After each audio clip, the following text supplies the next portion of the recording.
to CPD. So that means we should turn our cell phones off? Or on silent? You're not. Good afternoon, everyone. How are you? Outstanding. Love that. Outstanding. Great to hear. Good afternoon and welcome to the 2020 City Council Planning Session. I am your facilitator for this. So I am Dave Euler. I am a resident as well as a volunteer facilitator for today's session. So thank you all for attending. In particular, thank you council members for attendance. Thank you city staff for all the planning and work that went into this. And thank you community members, right, for your interest and for your time, right, in attending this session. We have a very, very full agenda today and into tomorrow. This is an opportunity for the city council, city staff to come together, to plan the work, to start to begin the work, and maybe to do a little work for the agenda that we've got for the upcoming years. In terms of the way this is going to go, this is a much more informal session as compared to a regular council session. That means, if you want to call me, hey Dave, hey beard guy, hey or whatever, right, that is totally fine. In terms of norms that we've had from last time, if you do have a point while someone else is making a point, be a great way. Benson, can you demonstrate by turning your card for me? If you have something to say, rather than standing there with your arm raised waiting for that, if you have a point to make, please turn your tent card sideways. I will be on the lookout for those. I just don't want to interrupt that person while they are in the midst of that. Lisa, already see yours. In terms of that, this really is, council members, your session. This is your time and your meeting in terms of what we have. However, that is my clock. And to that, I am going to be pushing pretty hard for our agenda to be as on time as possible with that. At times, that might mean we feel a little bit rushed in things. We'll be able to slow down. We've got a little bit of flexibility in this. But overall, this is not the only time that we can talk about these topics. Whether these turn into breakout sessions that we're going to do in future council meetings or other additional sessions, this is not the only time to get things done. We are going to cover a lot of ground in a fairly short amount of time, and that's the intent for these next day and a half. Any questions before we start in terms of the format of what we're going to go over? I'm going to talk about agenda and we'll talk about norms in just a moment.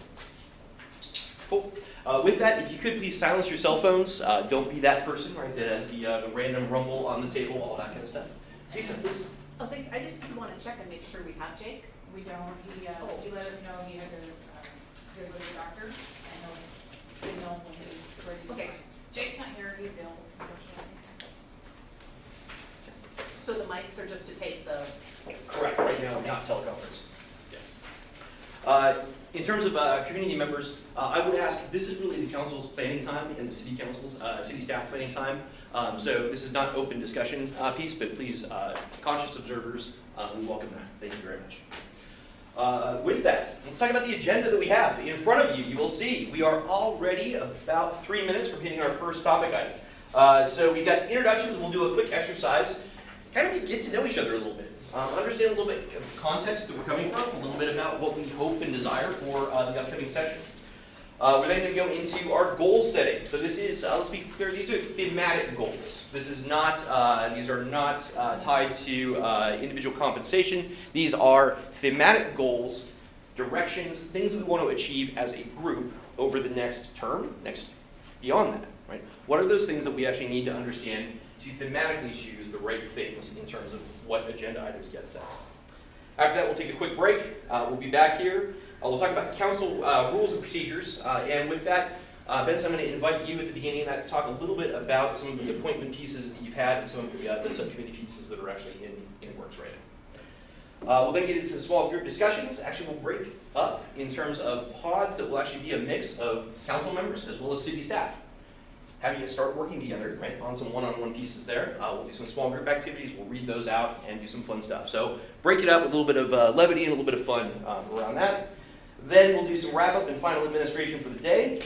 And I want you to be thinking tonight about those big dream pieces. So we're going to spend a little bit of time tomorrow getting into those. Talk about that at discussion tonight. Talk about that right over your dinners. Talk about that with your family members. Talk about with whatever you decide to do after your time here. But be thinking very deeply about what's coming up 25, 50, 100 years for Mercer Island, right? Get those big aspirational pieces out there. We'll then come into tomorrow, 8:30 start, and we will start as on time as possible for that. At that 8:30 start, we will get immediately into some of our welcome. We'll do a quick review of the agenda one more time, and then we'll talk about our big dreams, get into some city council goal setting. This is, again, an extension of our first day activity, so don't feel that we need to get everything in the first session. We have 2 different slots for that. We'll then spend most of our midday in fiscal sustainability and readout. So we'll have Mike Bailey out reading some pieces to us around those planning options, and you've seen that presentation materials for that. We'll then get into some break. We'll get into decision card process. Behind you, you will see the 52 items that we will go over tomorrow. That is a lot of items. To be clear, that is probably too many items for what we're going to do. So we'll do some exercises around how do we prioritize those and get those winnowed down to a smaller and smaller subset of what we can use. Then we will spend a little bit of time on our work plan review. So city staff will invite you up to talk about those individual plan items. We'll spend a few minutes kind of reviewing them, primarily for context. The intent here is not to go into graphic detail. The intent here is to get good context so the council understands priorities, work items that are in flight right now, and where things are going. We'll then wrap that up with our quick break. We'll do a quick debrief on this exercise, and then we'll spend a little bit of time getting us all out, and council will turn it back over to you for Citizen of the Year. Any questions about agenda, timeline, what we just covered there? Jesse, anything to add? Benson, anything to add? Fantastic. All right. With that, let's get into it. Our first piece of business here, let's do some quick introductions. Right? We've got some new faces. We've got some very, very staid faces, right, in great ways. What I want to do is actually make sure we all learn to know each other, right, a little bit. So what I'm going to ask you is, 1, introduce yourself, talk about your role, and then what I'd love to get into, you don't have to answer all these questions. You can pick 1, you can pick all 3 if you've really got your answers ready to go. But think about, what are you most proud of? Coming out of 2019, what's an accomplishment that you really enjoyed? Thinking about 2020, what are you most excited about? What are you looking forward to? And then, what lessons did you learn right out of this? So thinking about maybe what we could have done better, what could have been improved. What are reflections that you've had thinking about the end of the year and thinking forward that you might have learned about that? So with that, Deb, can we start with you? Is that okay? I know we had to pick one side. It's going to be you. Dallas Shona, I'm your city clerk. Hi. I think my function is pretty obvious. I guess if I was to say what did I take away from 2019 as accomplishment is destroying and/or archiving over 200 boxes of records and hoping to continue to build on that. We have a lot of records to push through. Cool. Cindy Goodwin, Department of Youth and Family Services. If I were to think about the primary one, I would think that the thrift shop transitioning, getting it so that our staffing is stable and that our revenues, we can stabilize revenues, they don't go up and down so much. That has so much to do with the amount of money we're bringing in, and we just lost, we had too much turnover in staff, so that was one bigger one. And the other was the grants, allowing us to do our prevention work. So those 2 things, and I can't take any credit for the foundation, but they're really doing well, so that makes me happy, yeah. And if I were looking at the year to come, most likely see Healthy Youth Initiative relaunched. We had a trainer come in from the East Coast. He will be coming back to and he will do a presentation for the City Council. But this is really looking at how can, we have a lot of strengths on the island. A lot of our kids do really well, but we also have a high percentage that leave with issues that will develop into substance abuse or anxiety and depression, and that we see them here. And so I'd like to really have an impact over the next 5 years of mitigating that and seeing that go down. So that's probably the biggest thing I'm excited about. And let me see, lessons learned. Wow, a lot of lessons learned this year. It was hard losing the Healthy Youth money. It was hard to have a community that was having so much difficulty. There's challenges before the community, and we could feel that. And so there were too many conversations that came into our realm. And at the thrift shop, people would come to us, and in many ways people came to us. And so that made our work a little more difficult. And I would say that now going forward, we've kind of even out, we really know how to speak the language about this is your council, this is your city, and things like that. But that's really what we've learned, that we are part of the city and how we have language to support them as citizens. And Awesome. Cindy, thank you so much. Yeah. Dave. Sure. I'm Dave Rosenbaum, position 1. I think I'm proud of from last year's Council of Cities, kind of jumping with both feet. I remember sitting in this room for the mid-year planning session. It was like 75 degrees outside, and really questioning some of my life decisions. But I really enjoyed the experience of growing pieces of it. Didn't like how long it went, but talking with sort of really wide swath of the community, and kind of really getting a lot of perspectives was really great. I really enjoyed doing that. I think it kind of sense as to where a variety of people were. I think for takeaways from last year, I think that, you know, we had a lot of challenges, we also had a lot of opportunities, kind of getting the city on good footing. That was kind of what I learned last year, just talking to a lot of people, and there are issues that I think a lot of people care about, and there's some smaller issues, but I think we're lucky to live in a community that so many people are passionate and have so many strong feelings about our community. I think for next year or this year, one thing I'm excited about is working with the community, the council, and the staff. We're really lucky. And I think we really got to build a sound foundation for the city, because I really do think we're at a crossroads. And we have to make sure that we're kind of setting the road to work for us. So I'm excited about that opportunity. Thank you. Ryan? Ryan Daly, Interim Parks and Recreation Director. For an accomplishment for 2019, I think it was the Aubrey Davis Master Plan, and not so much, I mean, it's great that the plan was adopted and came out, but it's the lessons I think we learned through that. Really focusing on community engagement component, which turns out to be the thing our department really enjoys. And so that's going to be a focus going into 2020. Looking at what we're hoping to accomplish in 2020, our department in 2019, every staff member either was doing a different job or reporting to a different supervisor.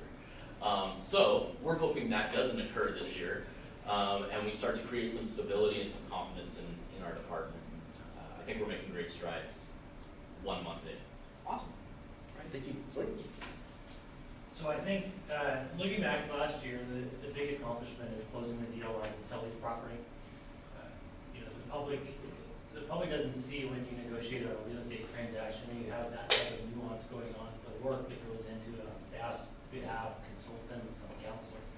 But that was a year-long effort of diving deep into what could be a big liability or a big asset for the city, negotiating the public-private partnership, signing an MOU, working with MICA, working with BPRCO, and ultimately coming out with something that was contemplated and discussed in the Sound Transit Settlement Agreement. It was creative in its terms of swapping land for a 51-49% match, having contributions from all the council members from their backgrounds and their research to how we might be able to navigate that process, and come out with ultimately a transaction that I think Islanders going to look back for decades and say, wow, you know, that was something that turned the corner on this island, something that made a big impact.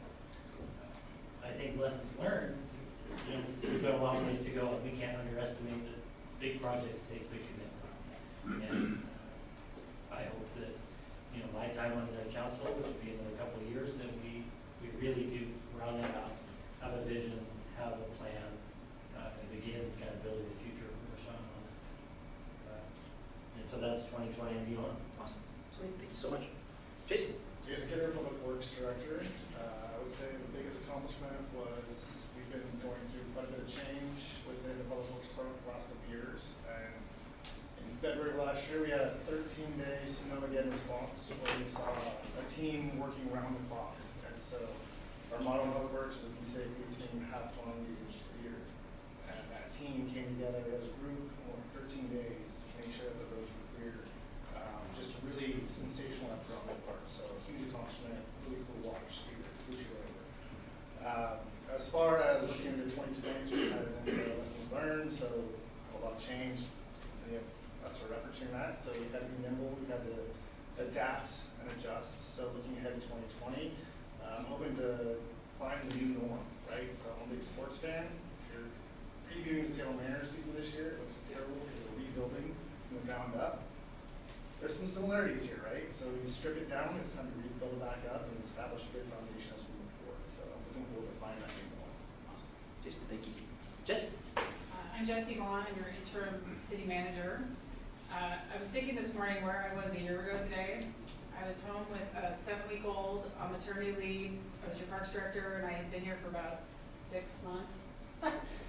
Things have changed a lot, for the good.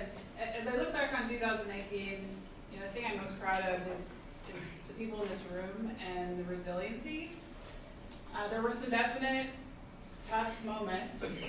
The staff people in this room, almost everybody has changed roles. What we're doing looks entirely different. There are moments when keeping our attitudes up and positive is really tough, but we're working on it, and I'm really proud of that. The council as well. We have new faces in the room, and you know, things look different, very different than they did a year ago. So I'm really proud of that. Lessons learned and a look ahead. For me, you're gonna hear this drumbeat from me repeatedly. It's about focusing on the house, getting our house in order. Really making sure we have the right tools and resources in place to go forward and be the best island city around. I look at policies, I look at systems, that's what I'm thinking of. And what we learned in 19 is that we have some gaps, right? We have some areas that are proving to be pretty problematic for us. And so that's what I see in the future. And actually, I'm pretty excited about the work. It will set us up for great success as we go forward. Benson, thank you, Jesse.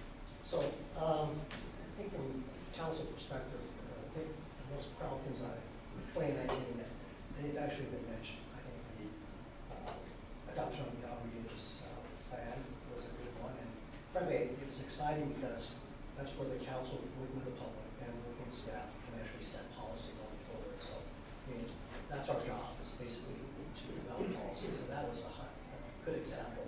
The other one, of course, was the acquisition of the BP Arnold site, and basically fulfilling the commitment that we've made to the community to develop 100 new parking spaces. So this is the first step, and obviously we'll work together with South Transit and others in order to make that a realization. Lessons learned, I think the one that I referenced this a couple times. I think as we go forward as a council, developing policies, looking at new issues, we have to do, as a council, have to do a better job identifying potential issues and consequences. Trying to avoid those self-inflicted wounds. And so that's one thing that I think is certainly a lesson that I have learned. And then going forward in 2020, I think for me, probably the biggest thing would be trying to reach some sort of resolution of this whole bus integration with Metro and South Transit. That's probably the biggest thing going forward. Yes, thank you. Yep.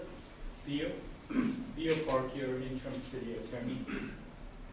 I'd say that as far as accomplishments from last year, for me personally, was stepping in as your interim city attorney during a period of significant transition at the city, and working with the city manager's office and working on a lot of major programs that were already mentioned here, and a few crises that we went through. So as far as accomplishments, I'm very proud of that.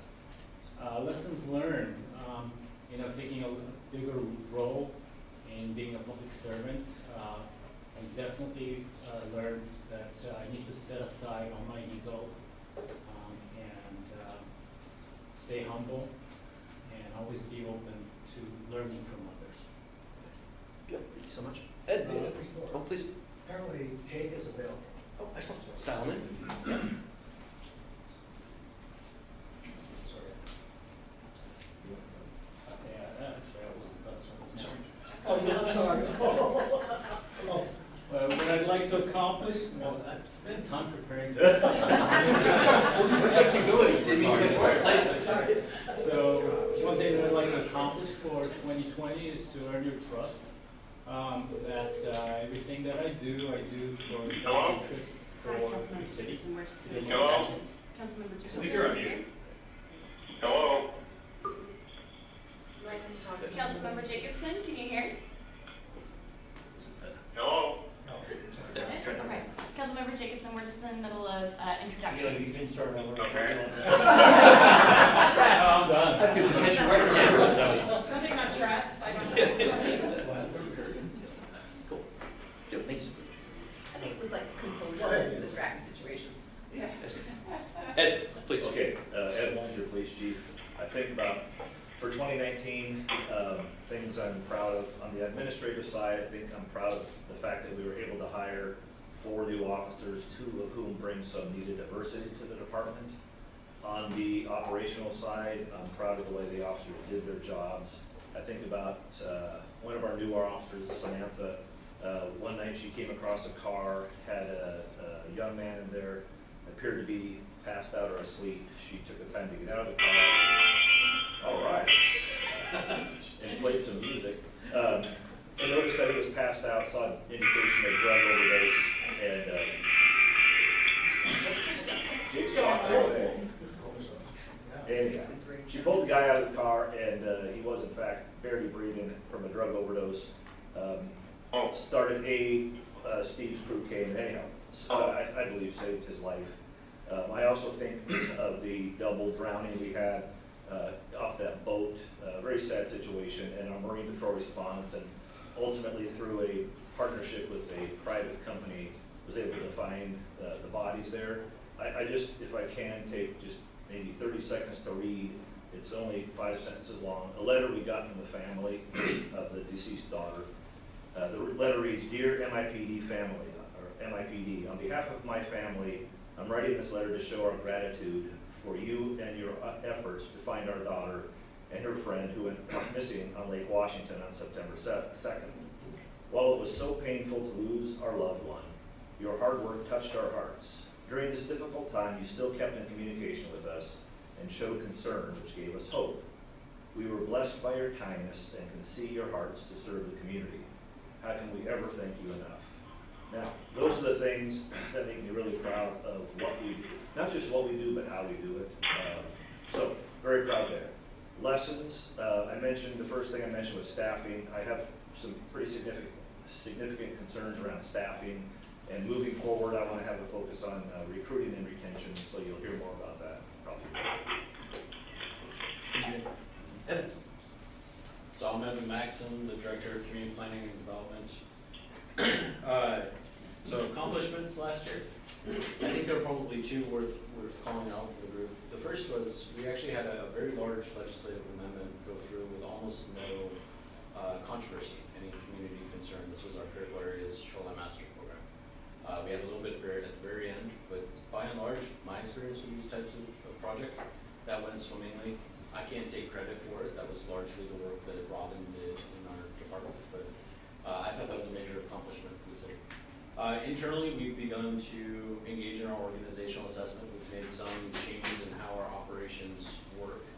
I anticipate that we will have more. I think that's been a very valuable program for me personally, and I look forward to continuing in 2020. Major takeaways, I think everybody's in the room is aware of the community facilities discussion. I certainly own some of the challenges in that discussion. What I've learned from that is really the need to have a closer touch with the community and frankly with the council and the planning commission. I can't tell you how many times I've met with Mr. Goldbach to talk about community facilities, and I'm looking forward to meeting with everybody else in the room and talking a lot, so be prepared. You know, one thing that I'd really like to accomplish in 2020 really is around clarity. And again, I'm going to bifurcate this just a little bit. Internally, for our administrative approach, I need clarity on how our department should best function to be efficient and effective for Mercer. I think the org assessment will help with that. What I really need and hope to have from the City Council and from the Planning Commission and community is clarity about where the island wants to be next year, 10 years, 20 years. We all know we have a lot of disagreement around some of these aspects, but the more clear we can be as to what our vision looks like, the better our chances of success now. Thank you very much. Lisa? Hi, Lisa Anderl, council position number 4. I just want to say I might be sad that I didn't run for a 4-year term because 2 years doesn't seem like a lot of time to accomplish this, and I'm really, invested in 6 will be okay. of the city. 6 should be bad, right? But no, I'm really happy to have served. I feel like an accomplishment that I can't take sole credit for, obviously, in 2019, but I think, one of the strong voices raised in support of standing firm on the Sound Transit Settlement Agreement, and not just acceding to their wishes for an operational design that I think would harm the community. And so we were able to stop the train in its tracks, as it were, and we're in discussions. I hope it comes out in a way that the transit's able to operate and the north end is not impassable due to traffic volumes and pedestrian car issues. Major takeaways from 2019, it's actually echoing something Eva just said. I really see how important it is for public engagement. How much the community voices educate us and inform us and give us direction on the council. And it's not just the loud few or the squeaky wheel, but I mean, if somebody cares enough to come to a council meeting or write us an email, it helps us to feel like we're not operating in a vacuum. And I think that it is important, and maybe we'll get to this when we talk about rules of procedure, to structure council meetings and other public involvement in a way to make it friendly for the public and easier to get that feedback and engagement. So that's my takeaway from 2019. 2020, this is a very specific thing, but we've been hearing a lot of community input, and if council has the appetite to revisit the town center and take this kind of rare and special opportunity to preserve the character of the city with small businesses in the footprint they're in, and we want to do that, boy, that's all we got done in 2020, I'd be pretty proud. Lisa, thank you. Hi, Milan Tuttle, your interim finance director. Going into 2019, the finance department knew that we had 3 retirements on the plate for 2019 of really long-term employees. I think what I didn't anticipate is that we would also lose a finance director, going from now 7 departments to 3. I appreciate the staff that remains and the staff we've been able to hire. Their sort of attitude, they'll sort of do anything, and we are all in new or expanded roles, and they are doing the best that they can. And I'm so proud of the growth that I've seen in some of those employees, and proud of myself for taking on more than I ever anticipated for 2019. I think lessons learned is I have a lot to learn. I have a lot to learn about utilities. I have a lot to learn about sort of notion of long-range planning, and getting some help in that. Taking that into 2020, I hope that we learn better ways to communicate our financial information and that we have better tools to do that going forward. Well, thank you so much. Great. Craig Reynolds, council position number 5.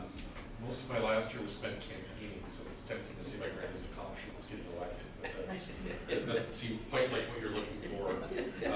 I'm going to say, in terms of city issues, that the biggest thing probably was managing to elevate the discussion in the planning commission so that economic development is now a topic of discussion for the planning commission and the city council. Lessons learned from last year, I talked to a lot of people during the campaign, and I think the single biggest thing that I learned was how diverse the island was. It has a reputation of being a really homogeneous community, and it's not at all. There's incredible diversity of wealth, incredible diversity of values, priorities, etc. And I think I learned a lot from that. I'm better prepared to represent the island interests. Looking forward, that there's a ton of priorities for this year. On the wall there, and my own personal priorities, but the one I think that makes it all possible is fiscal sustainability, and it's having a plan to make sure that the city has the resources to do what it needs to do in a responsible manner. Great, thank you. Keith? Steve Ivan, Fire Chief. What I'm most proud of, like MIPD, we faced a lot of staffing challenges this year.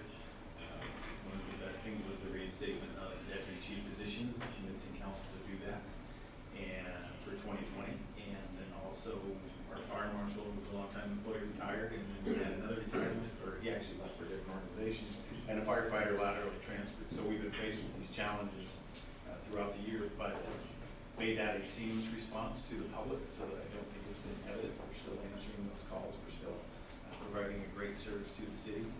Some of the lessons learned in that is surrounding yourself with a really good team, and when you lead through those types of challenges, it makes you a better leader, and you do that by involving people and letting them be a part of those decisions so that you get better buy-in and you are successful in that. One thing I really like to accomplish is we're doing a fire services analysis this year, and so I'm looking forward to the data we get out of that study so that we can update our strategic plan and move forward in the future. Thank you. Alan? Hi, Alice Bates, Chief of Administration. Accomplishment for 19, I think, is just getting through everything that was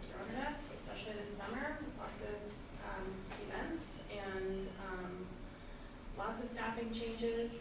And so I think just being able to keep going and it was a rough summer and we made it through.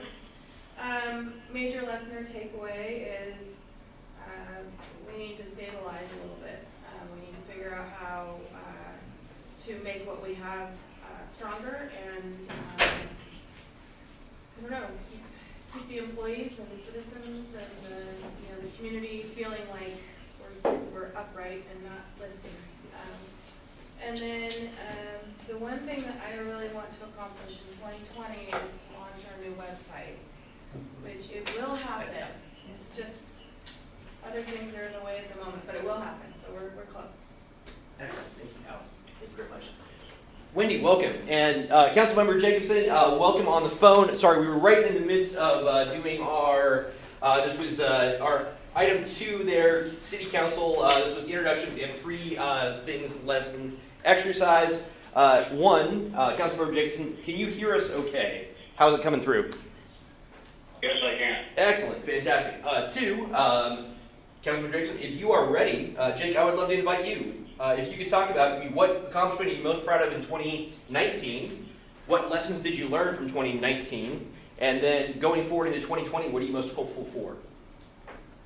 Well, on 2019 accomplishments, I think getting elected, and I represent a different point of view from the so-called Legacy Council on a number of issues, and so my election was a result of a lot of hard work and a lot of very good people of good faith helping me. Takeaways that I have are that the city in the past, in my opinion, has not looked very carefully at the consequences of its actions. And not only the consequences which are intended, but the unintended consequences. And the idea that we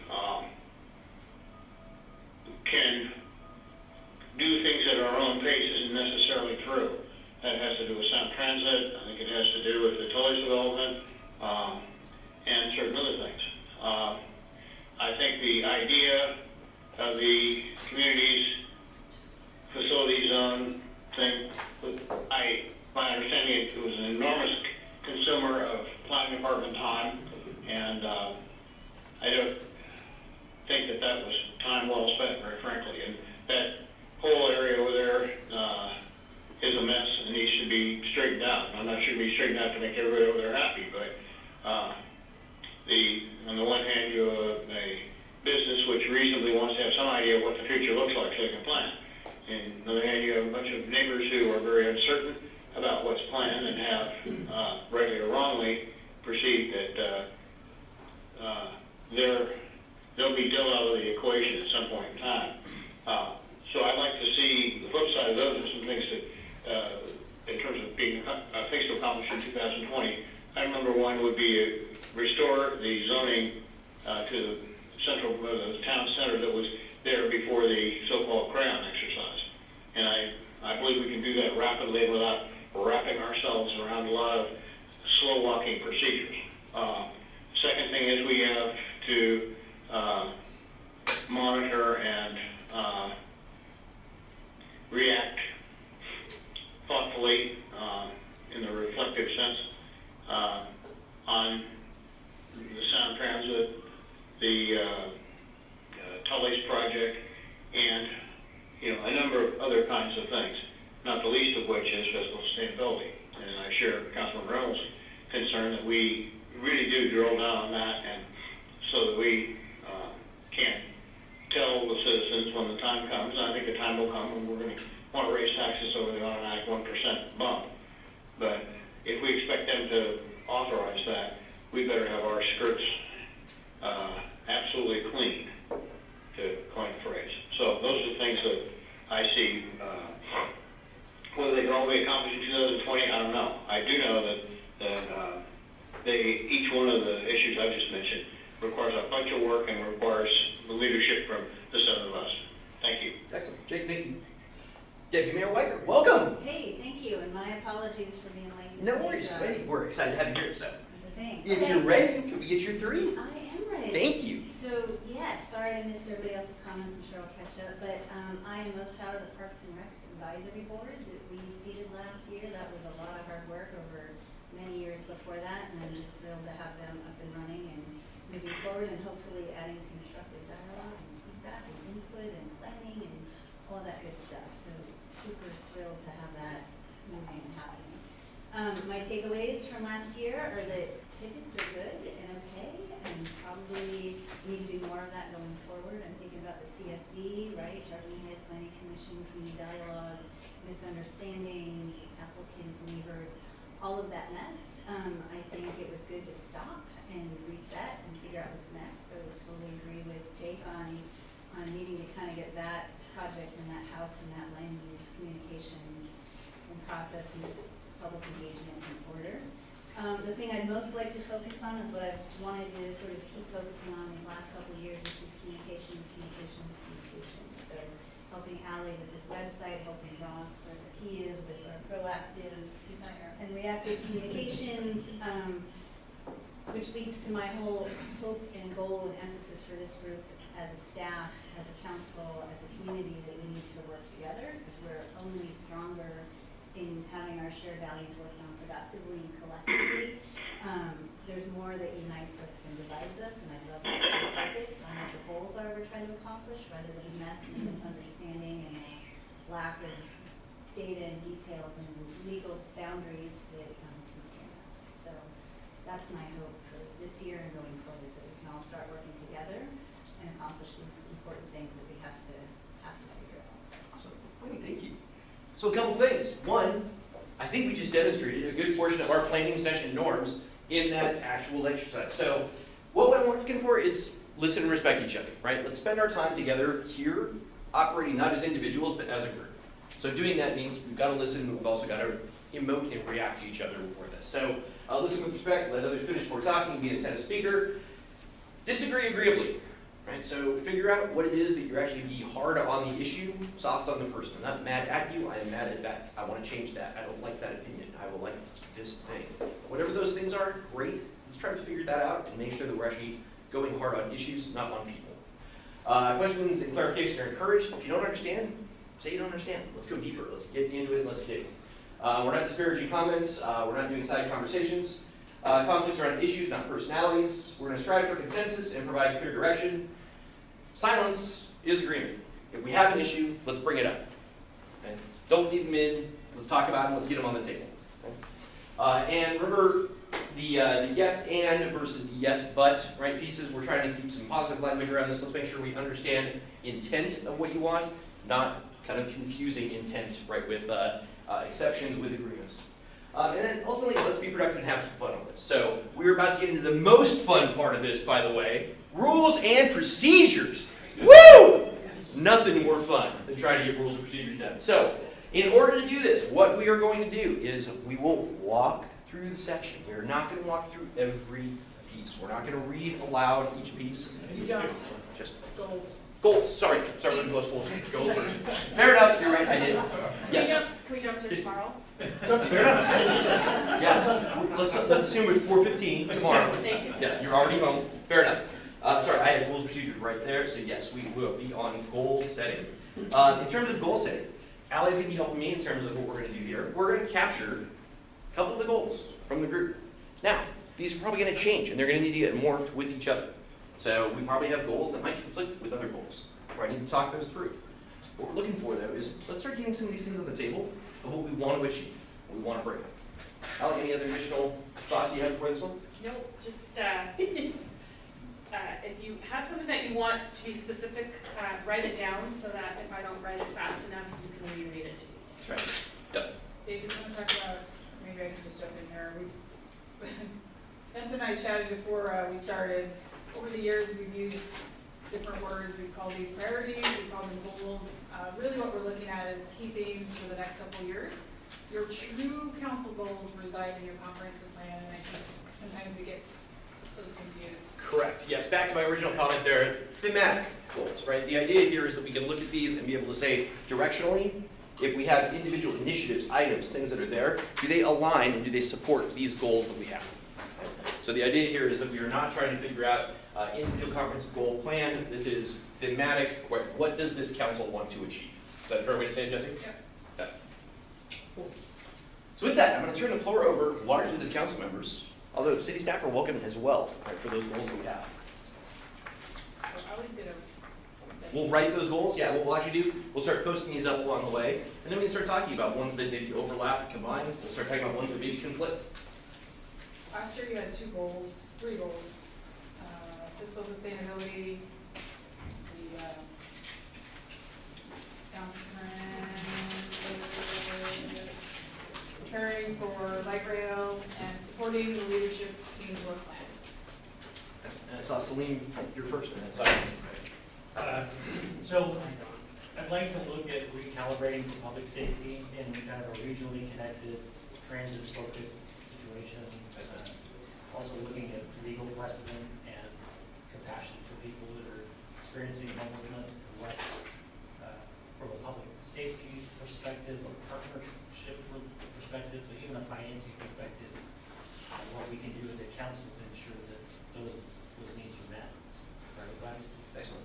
So operating on that regional model, operating within that context. But specifically towards public safety. That's great. Thank you. Thank you very much. Yes? See, you've heard it said by almost every single council person here, and this is a continuation of priorities from last year. We just need to maintain whole issue about fiscal stewardship, sustainability. And I think we're on that trajectory now, but we really, it just needs to continue to focus. So with that comes along, I think, ties together, making sure that we deliver services in an efficient manner. And I go back to this whole discussion that I think Jesse mentioned, this idea that perhaps the departments need to take a look at whether or not they can provide services in a more efficient way and what have you. And encompasses a lot, but I guess to me it all harkens back to this whole idea of being fiscally sound as we go forward. And Benson, one of the pieces you mentioned in your introduction was around that long-term look and ensuring that the decisions that are being made now are not setting up for conflict in the future. Is that it? Well, it has to be. I mean, we have limited resources, right? And so and we need to basically discern from the public the level of services that they want. And so then the question is, do we have the resources to match those level of services? If we don't, then we have to come up with other ways. I think Jake mentioned this as well. I think before we ever think about going back to the public for more taxes, whatever, we just have to make sure that we can tell the story that we are providing services as efficiently as possible given our resources right now. Thank you very much. Lisa, please. Yeah, I was a little confused. I was going to ask a question earlier. I mean, how this is different from picking the individual work plan items. So the work plan items, I'll clarify maybe a little bit of that one. But actually, if you finish your question, because we'll get into the work plan items, and I want to hear more about your detail. So I think my thematically, something that's important to me would be having an economically healthy community, and that's economic development, it's zoning, it's friendly for people who live here, so that they can shop on the islands and have choices, and also have places to gather and build a sense of community because you run into your neighbors in the store instead of going to Victoria to buy groceries at the QFC. So yeah. I know that the city itself is not responsible for economic development, but the city's policies can certainly encourage or discourage. Thank you. So to answer your question around the individual elements we've got back there for the items that we'll go through, some of them are of very high level, some of them are of an extremely detailed level. My goal with this exercise was really around, can we get to the thematic pieces? Because some of those, I would argue, are almost procedures that we need to follow rather than overall goals. So that exercise, I think we're going to have to do some normalizing when we actually get into the decision card process. Right. And those decision cards are probably going to maybe rely a little bit on this to make sure that we're at the right theme level, and then which ones go deeper. Right, okay, because I was going to say, some of that stuff people should just go do. Sure, that's exactly right. Some of them are almost work plan items now, yes, versus others are lofty and fantastic, but they are bigger than others. So. Great, thank you. Great. Dave, please. So Lisa stole my first one, so if you put a +1 next to that. The second would be sort of enhancing community trust and communications. I think finding ways to reach out to a wide variety of people and getting their input on things. That's kind of our overarching goal is the work. That's great, thank you. Great. Yeah, I would say it's important that we establish a long-term vision for what we want the city to be. What level of services should the city be providing? What should be provided by the city itself versus outsourced? And what is the culture of our community? Are we a bedroom community solely? Are we a bedroom community with an active downtown core? Are we one to be an arts center, et cetera? All that together with a long-term vision. Excellent, thank you very much.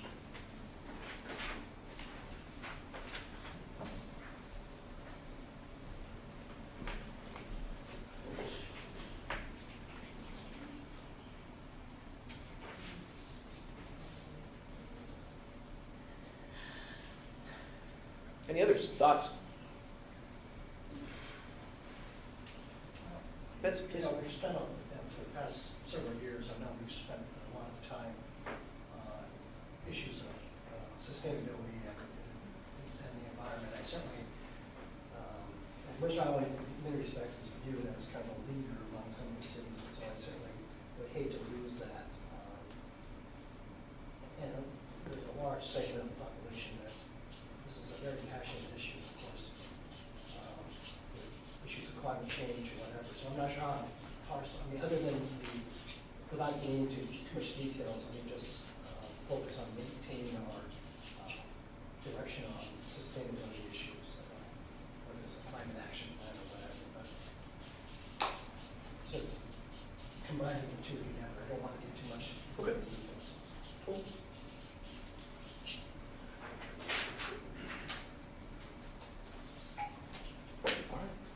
What we're going to do with these is actually try to break these down a little bit more.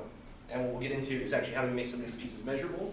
My goal would be that I'm going to guess some of these things are actually going to feed into some of these thematic pieces. So as we see this kind of develop between this and our decision card exercise, hopefully we see some convergence right in these activities. In terms of this one, if you don't mind, why don't we go by priority of what we've actually just had for order here. So recalibrating public safety. Can we talk about that a little bit more in terms of what that means from a measurable, oh, Lisa, please. Yeah, sorry. I just maybe take a picture of that and send it to Jake. So Of he course, can follow yes. along. Yes, please. I was going to see if you wanted to ask Jake if he had any. And yes, Councilmember Jacobson, are you still with us?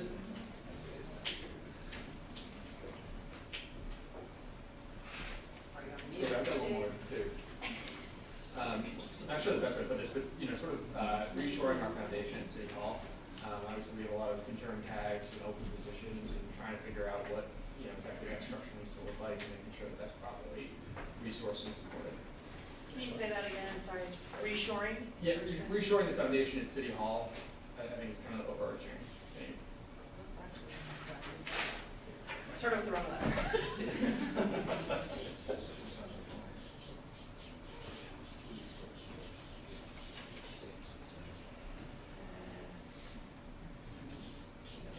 Can I ask a clarification?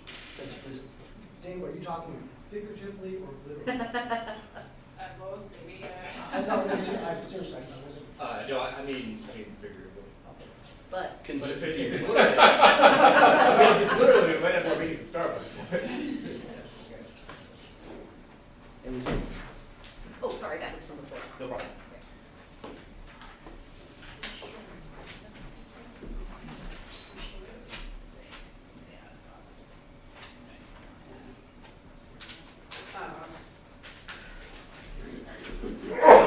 Let's see. Zena, Craig? I already gave one. Yep. Did you know? Yeah. Lisa, anything back from Jake? And did we, was he texting I with you? didn't hear him, I texted him the picture, but. Great. Excellent. Wendy? So I think in regard to this public safety thing, we're sort of getting at that regional homelessness thing in this bus intercept conversation. So I think it's not only the resources we have now that we need to shore up, as well as what are we doing to kind of prepare for the public safety of our residents, of our visitors, of our walkers, of our bikers, of our drivers, all of that. So So big goal or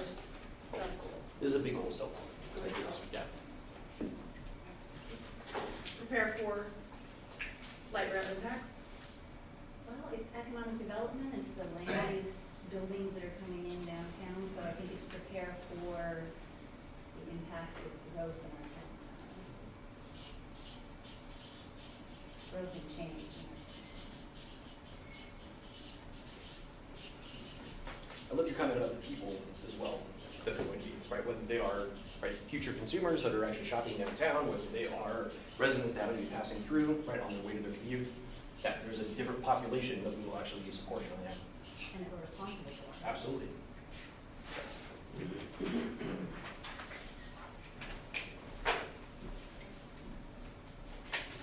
Any others on the high level before we start digging into the individuals and start giving some detail on these?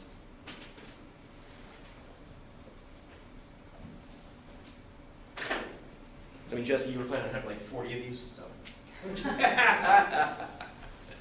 No, Dave. Fantastic. All right.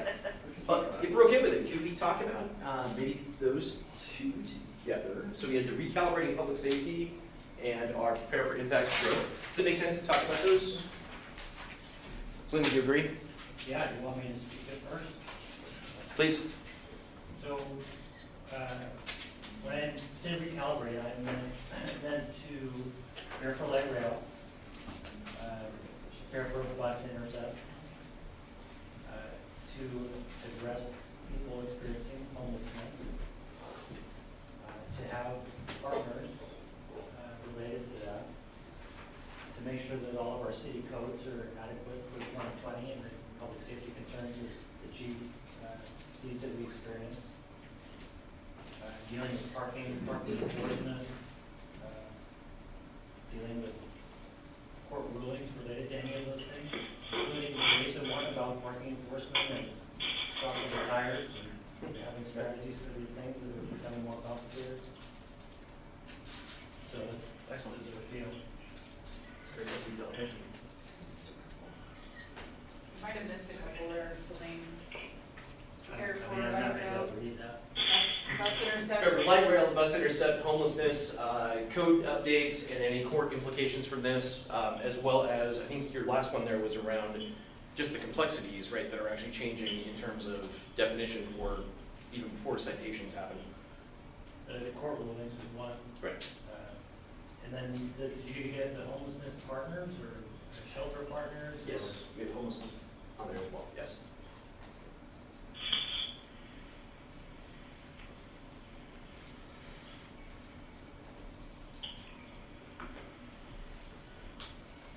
And Jake, did I hear you as well? I'm sorry, this is probably a difficult thing to follow along remotely. I think Lisa sent you a text message of, we're right now doing some of those high-level goal-setting pieces, discussing what those goals are from the council, and then trying to get to a little more detail of what the definition of those goals are.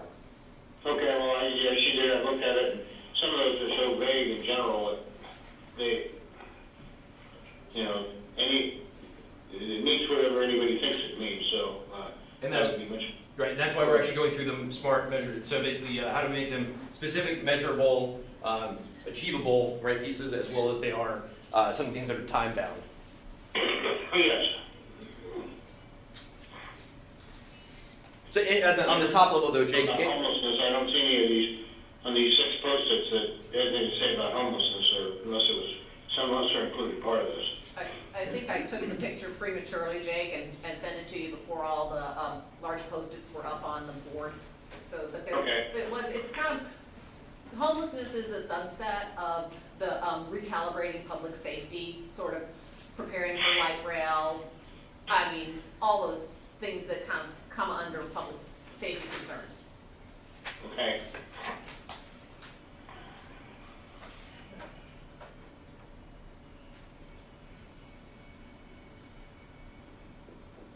Okay. What do you would add under the definition there for the impacts of growth and change? What is it? Oh, this is. Oh, I'm sorry, so are we going to just pick any goal, or we're just talking Yeah, about? actually, we're just trying to add flesh down to these so that we can get more specific on them. Then we'll start talking about whether they are, we'll start talking about the timelines associated with how we might be able to achieve some of these pieces. Got nothing on that one Okay. specifically. So the only piece I would add is something about traffic. Sorry to call on this. Only as is your item. Yes. I would just say something about traffic and mobility, right? All the different modes of transportation and shuttles and buses and bikes. updates or if that's just general bus stuff. But yeah, the traffic, the lights, the stop signs, the crosswalks. That's, Yeah, so there's a lot of detail there. Number one, I think this is obviously a big issue on the island, rightfully so. And it's, but I'm just wondering, what are you trying to accomplish here? Because you have a lot of detail underneath kind of the more general public safety category, so. more than anything, this is about context for each other, so that we all know when we actually talk about some of these themes, that we've got common context. Okay. So I think a lot of those items, they certainly fall within, under the umbrella. I guess I'm a little troubled, or not troubled, but I wonder about the word recalibrate. Because obviously we all focus on making ensuring public safety. And that includes not only when light rail comes, but what that means in terms of all the flow of people, traffic, and what have you. So recalibrating suggests to me that somehow we're not doing. Yeah, I'm just a little troubled by the word. I'm okay with the notion that we need to focus on public safety in the context of the light rail station and the surrounding town center, but I just raised that. Okay. Fair.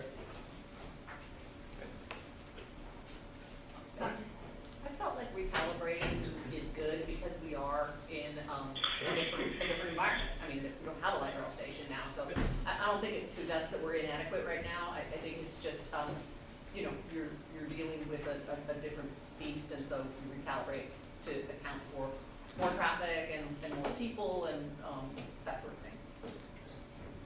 A couple of thoughts. One, I'm very comfortable with what it says under recalibrating right now, but not to beat a dead horse. When I first heard somebody mention that, I thought he was saying reset our expectations. And I think we have very high expectations. I hope everybody agrees we should try to keep them high. When it comes to public safety, maybe we'll find out if that's not the case. I would say there's a sub-aspect of the prepare for growth, which is to make sure that we're working effectively with other cities in the region on taking our fair share of growth, but no more. Being an effective regional partner. Yes. But not a government. But not a doorbell, yes. Right. Regional partner is kind of a hot button phrase around here, but it is, Partner of equal standing, not a partner. Yes, but not a doorbell. Right. Maybe if you just said partner but not a doorbell, that would be a good way to put it.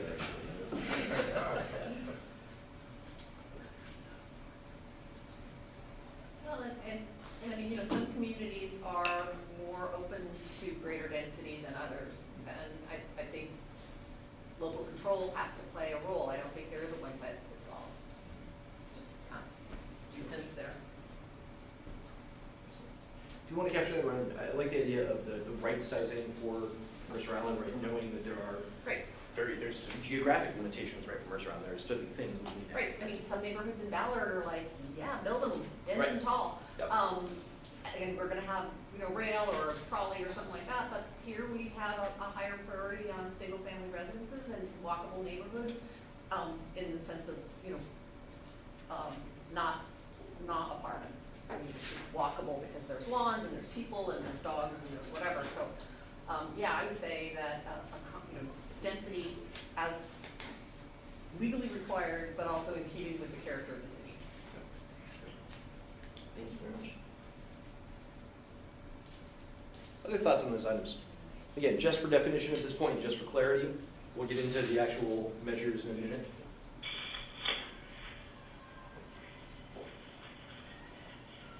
Okay. Want to take another one of these? But, just you're okay with, how about enhancing community trust and communications? Sounds like we talked a little bit about the website, we talked a little bit about communication planning, we talked a little bit about Ross and the function of social media and outreach, communication in general.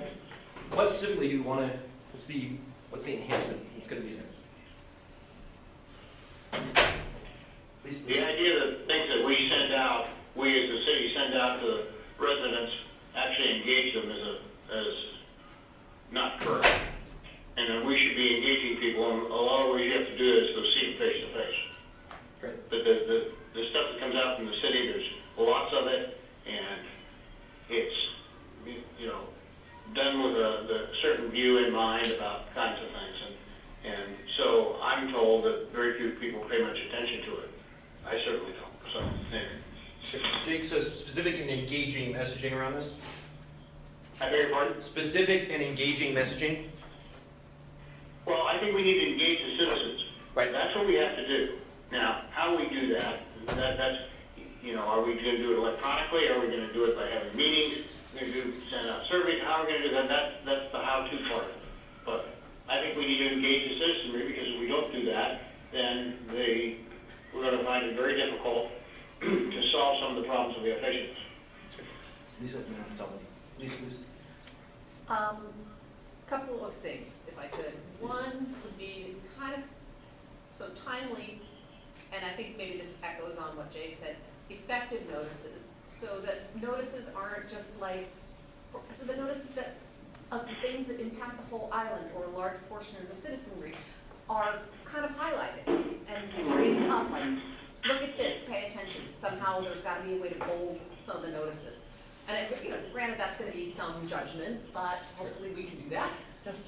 And then, something that we'll talk about specifically later after the break, you know, rules of procedure. I would like to see, council meetings to start earlier if possible, to enable people to come without extending to, you know, super late at night and not being 7:30 before the first member of the public gets to speak. There's gotta be something that would enable people to get here after work, that would, so it would be conducive to involvement, but that would let people kind of go, yeah, I can be there at 5:30 or 6 o'clock, I can say my piece, I can still go home and have dinner and put the kids to bed.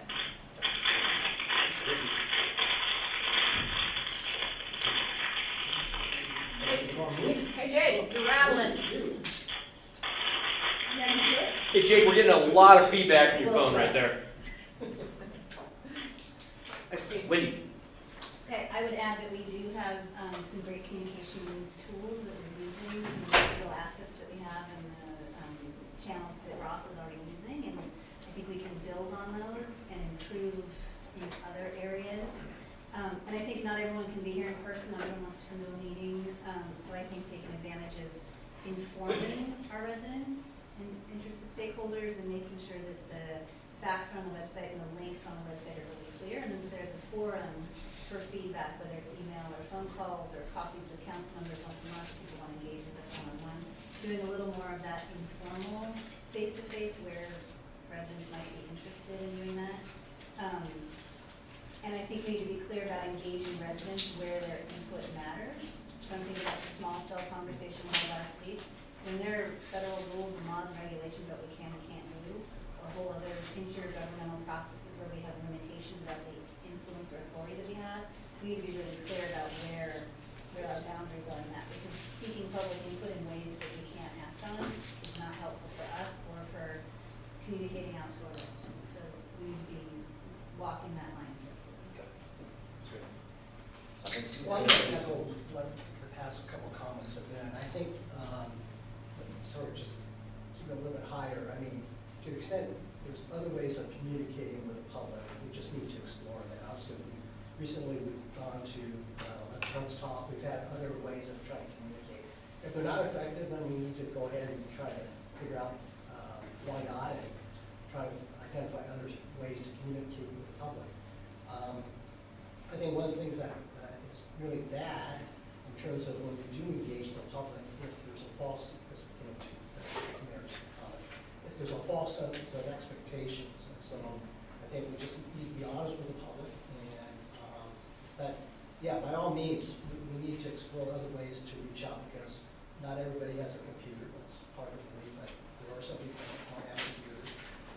So if that really means having periodic town halls, maybe that's what we do. I know that was a suggestion. I know that people have talked about that periodically, but nothing has ever happened. People have talked about having office hours. That doesn't usually hold up for a long period of time. So if we want to do something like that, it has to be institutionalized. And so, but yeah, I think obviously it's crucial that we keep the public informed about what we're doing, because, you know, frankly, it's that concern about the lack of trust, because they don't know what.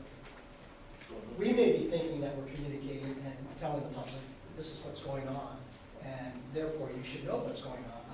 It's amazing the number of people you talk to, and because of their busy lifestyle, and they have other things going on, they're not aware, and so they are surprised, and so we sort of need to anticipate that and try to figure out other ways to communicate. Lisa, is he? I was up there before, I'm down. Right? Anything? Actually, Oh, Dave, so, please. you know, I think on the website, obviously, yeah, Ally's working on that, to get that updated, but I just looked, it doesn't appear to say an Instagram account, for example. And I think Parks and Rec has 510 followers. So I was just sort of, on their website, I was kind of put social media and figure out how we can better engage, in that business as well.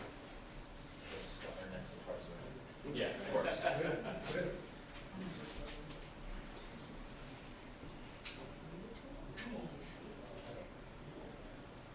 feel like we have a pretty good idea of what we need to do. Obviously, there's a lot of doing in there, but it feels like we all have a pretty common understanding of what that is. Okay. All right, we take another. How about, let's just go over here. How about restoring City Hall? Dave, this was years back to the idea of how do we make sure that there's confidence and there's consistency right in City Hall? Is that? Yeah, exactly. Okay. Other thoughts? Lisa, please. Well, start by filling some staff vacancies. Love it. How about straight to actionable? Love that. Oh, yeah, is there another way? Yeah. Works great. I think, Great. I would also say that with the large number of staff vacancies, I think it's an appropriate time to consider whether the staff structure is appropriate. Do we have the right number of directors in the right position, the right job titles, and so forth? Absolutely. Great. Is the right plan in place? You put +1 on that, that's Good. smart. Yep. Staff for the right structure. Wendy? I think another part of that is looking for efficiencies in what we outsource, what we keep in-house, and I'm particularly concerned about IT and our lack of resources there and all the cybersecurity threats, and what are our systems, and are they the right ones, and are they sufficient? Excellent. Ally, you too? Yeah, Craig said most of what I was going to say, but I would just add to that responsibilities too, make sure that it's kind of bottom up, make sure that what work actually needs to be done has enough resources against it.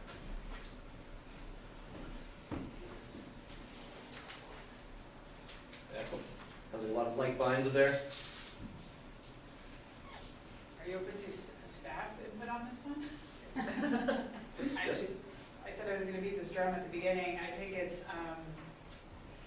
policies, that's foundational, and systems, right? Our operating systems, literally. Can I put that up there? Please do. Yes. Let's get rid of the paper time cards. Oh, dear. And that Excel spreadsheet.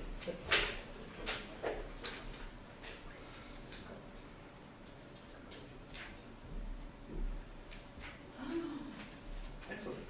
Pretty good commonality there, pretty good understanding. Okay to move on? Sure. All right. Just a real easy one next coming up here, fiscal stewardship, responsibility, sustainability, no problem here, so. Yeah, I'm sure there's no comments here.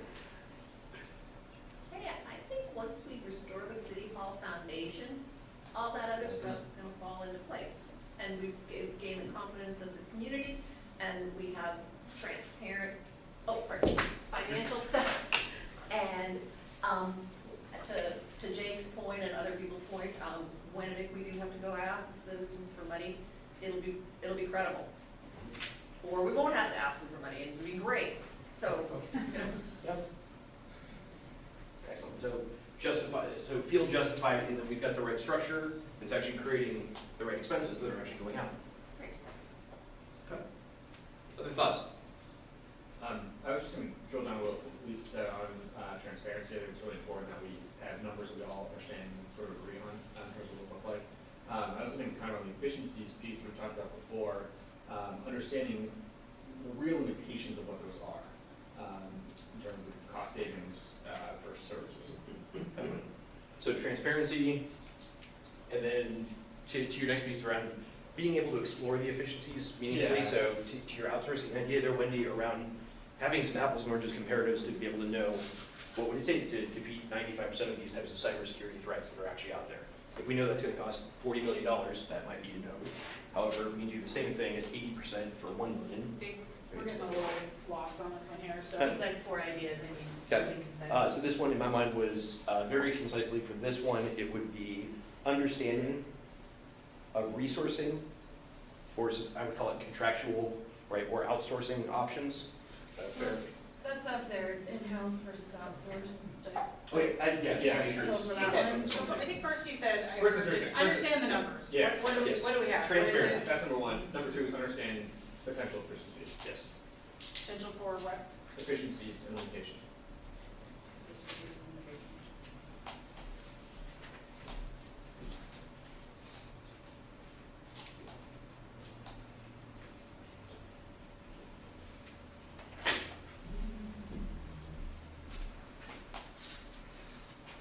Other thoughts? Things like quick, please. I have two things. One, I want to make sure that on the sustainability, fiscal sustainability, we have a very long-term view. We've had a tendency to look, we have a 6-year plan and a 2-year plan. We focus far more on the 2-year than the 6. I think that needs to change. I think we need to be looking beyond 6 as well. The second is, I think the council needs to take a more proactive role in deciding what priorities are, fiscal priorities, in an era with limited resources. I think we saw it in the last cycle, the city council kind of delegated the city manager, go find us $2.5 million, without saying where it should come from. And I think that's probably not appropriate. Oddly enough, we're about to spend a little bit of time on these goals, talking about which ones we do prioritize and which ones we don't, because obviously there's a lot of goodness right out here. The reality is what can be done in this amount of time. That's it. I was just gonna say that, tied to fiscal sustainability issue. I know we're gonna get into, it gets to Craig's point, I mean, the idea that the council needs to be the body that develops these policies long-term, whether or not there needs to be a long-term strategic plan of some sort. So, and it gets back to your big dream exercise, because this is gonna be an ongoing process, and so, so I think it is important to take a long-term view on this whole fiscal sustainability issue. I just think it's hard though, because we No, I know. know that, I mean, we focus on 2 years because 2 years is way more predictable. And 6 years is a little squishy, and I think, 10 is just Well, that's pull what- something out of your hat. Well, if you have a goal, a long-term goal, you should be able to at least plan ahead. I mean, at least, you're right, we're focused on the 2-year because that's our biennial budget, but there are things that you can probably do long-term wise in terms of just sort of setting the city machine in motion in terms of hopefully getting there in 10 years, 20 years, whatever. I get your point, it is difficult further out you go. Great. To Lisa's point, I think it's very important that the council develop a better understanding of the limitations of the forecasting, to understand the assumptions that go into the forecasting, which ones are soft, which ones are in our control, which ones are not, and what would happen if experience deviated from those assumptions. What levers can you really pull and which ones can effectively be managed? Yeah, like, so for example, one of the factors that goes into the budget forecast is how much new construction will we have? And the question is, can we influence that? Well, maybe to a certain extent, but it's also driven by exogenous factors. And so the answer is, if it comes out to be 3% instead of 1.5% like we're forecasting, what does that mean? And make sure we understand that going in through the budgeting process.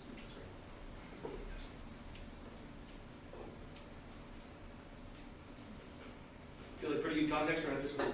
You're out of space under there, so that's. Hey, that's all we're going for. Yeah. If you don't fill it out there. How about long-term vision, because it feels a little bit related. We already talked about some of the pieces here.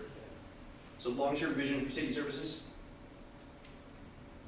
We had a lot of discussion around kind of the regionalization, right, exploring, right, what partnerships for communities, or even to your point around what a partnership means, not a doormat. How does that become, right, more of a partnership?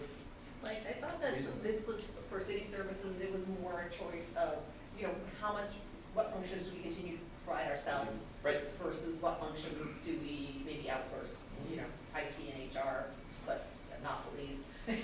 But, So make versus buy.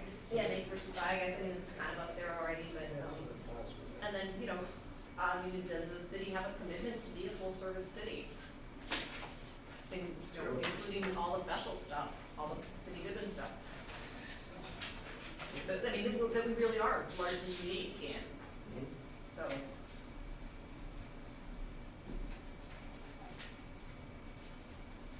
Lisa, is there a, look what you said in that last part, is there a way to talk about the idea of what is the identity of the community and what are the services necessary to maintain that identity? Is that, why is it a desirable community to come to? Why are these services, right, something that, if they're attractors, they need to be prioritized and maintained? Yeah, I don't know, I'm certainly not gonna say no to that, but I'm trying to figure out what yes means. Right. Yeah, it's a very big, complicated question. Yes, Yeah. agreed. Let Craig go. Yeah. I speak going right after you every time. I'm not quite sure what it is, but let's just say, to me, it's largely a matter of deciding what we think is important to provide. So take an example, summer celebration. Clearly, city doesn't need summer celebration to survive, but when it was canceled, there was a very significant public reaction to that of, this is bad, bad, bad, that this is gone. So I think we need to have a philosophical discussion of those sorts of things, be it summer celebration, the tree lighting, everything that YFS does, but none of them, you know, we can be a city without them, but is that the kind of city we want to be? And I think we need to decide that. That's great. Community center, another good example. When does the identity of the community become When do we compromised? stop becoming the Mercer we want to be if we were to close the doors in the community center? And to me, I'd say, no, we're not that community anymore, but I want to make sure they buy it. Excellent. Dave, please. I don't know how, it just seems, this is more of a challenge, but how do we can obviously, 7 of us have our vision, but how do we kind of get input on this? I think obviously that goes back to number 3 there, but I do think that anything that kind of falls on this community influence and community understanding is important. Required to be input. Yeah, I don't know if that has to go up there.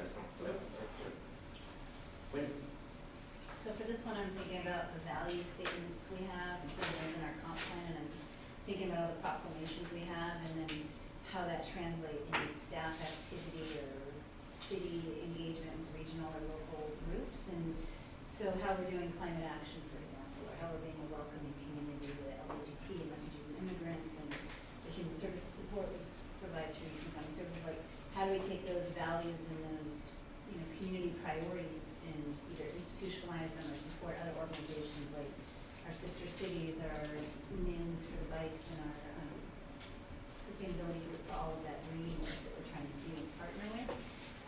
And I think it includes embracing those values as well as identifying where we can and can't provide our public resources to support that work, certainly at our city level and the regional level. So however you codify or institutionalize your staff versus council staff that.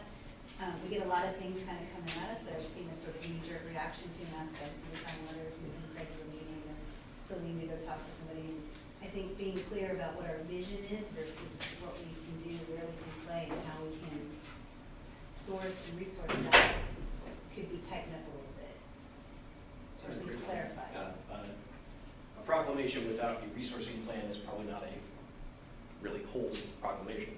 How are you going to achieve that thing? How are you going to achieve what you said you were going And to? proclamations are great for raising awareness, but is there some action and Right. activities, something behind that we're expected to do, or some of us expect us to do, but can't if all these other priorities? What is that institutional infrastructure aim of those values and vision? Yeah, I guess looking at the one that we have so far, this is one that I find a little more, not troubling, but harder to fit within your target of coming up with a goal and priority. I think the other, those 5, clearly fall within that. But this long-term vision, at least the way it's been, the discussion seems to be, it gets to the quality of life on the island. It's more of a, very subjective, and I'm not sure how that sort of fits within a goal that we are trying, as a council, trying to achieve. I mean, but I think we all would like to have some of those things, whether it's summer celebration or some of these other things, but I'm just having trouble just sort of fitting it within this particular exercise.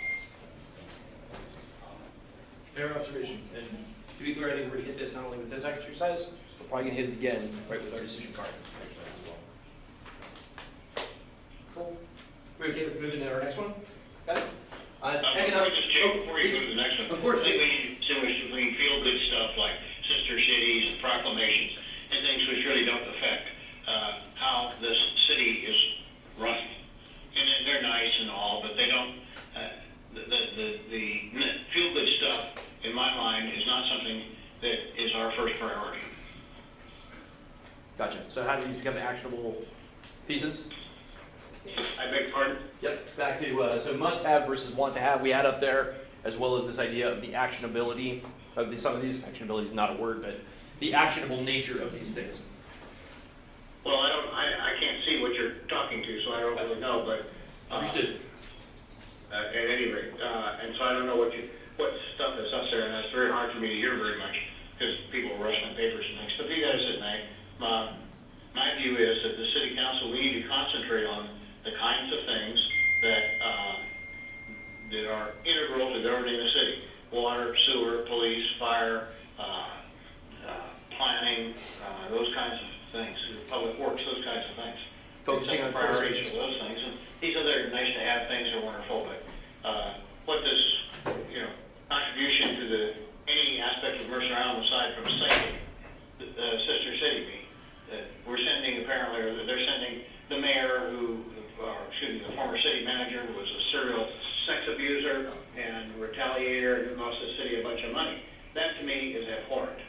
Now, that's not our deal. It's some, the Historical Society or some other group. And they can send in everybody they want, but it really sticks in my craw that somebody is representing Mercer Island who did so much damage to the city.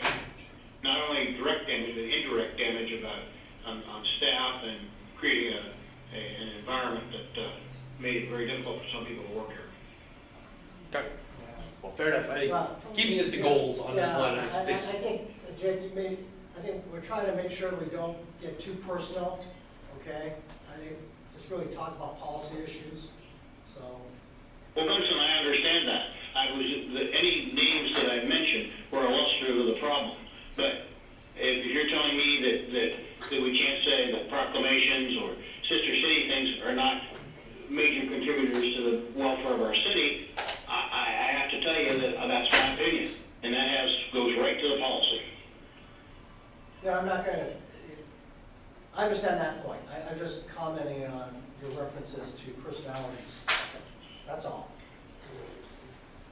Well, one thing is, if we study history, so as not to repeat the mistakes we have very clearly in mind, not doing the things or not letting city employees do the kinds of things that got us into trouble. The focusing on core services, I think, is well understood in that. Yes. Yep. Well, I don't understand what was just said, but. Focusing on core services for the city, knowing that those things that are necessary for the function of the city, I believe that was your point, was focusing on those rather than focusing on things that you felt were less demonstrable or less identifiable as impactful. That's correct. Got it. Captured. Wendy. So I just want to follow up and close with, if there are groups in the community doing good work that doesn't cost the city a dime or a staff hour, and it's reasonable to support them with the values they uphold and the groups and kids that are traveling around and the cultural exchange that we're having, that's worth not discouraging. Well, one of the perceptions that goes around with me is that the city council is busy doing these things. What are they doing about sound transit? What are they doing about camping on Mercer Island? What are you doing about these things? Because those things attract attention at the beginning of every city council meeting when we have them. And so people say to me, what's your focus? I mean, this is all fine and good, but what I'm getting out of this thing is that this is more important than the other stuff. And that's a perception that is, I think, reasonably widely held. And that's one thing if we're restoring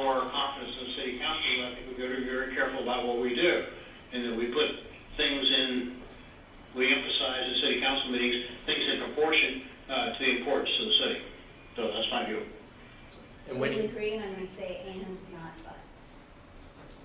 I beg your pardon? I'm gonna say and not but, so I think we're agreed on the basic services for a city function, that being the core focus for this group. And it's worth acknowledging groups in our community that are doing good work. All right, let's move to economically healthy community. Lisa? So to me, economically healthy means that small businesses are able to locate in the downtown business core and thrive. That means that there's ample retail space at reasonable prices.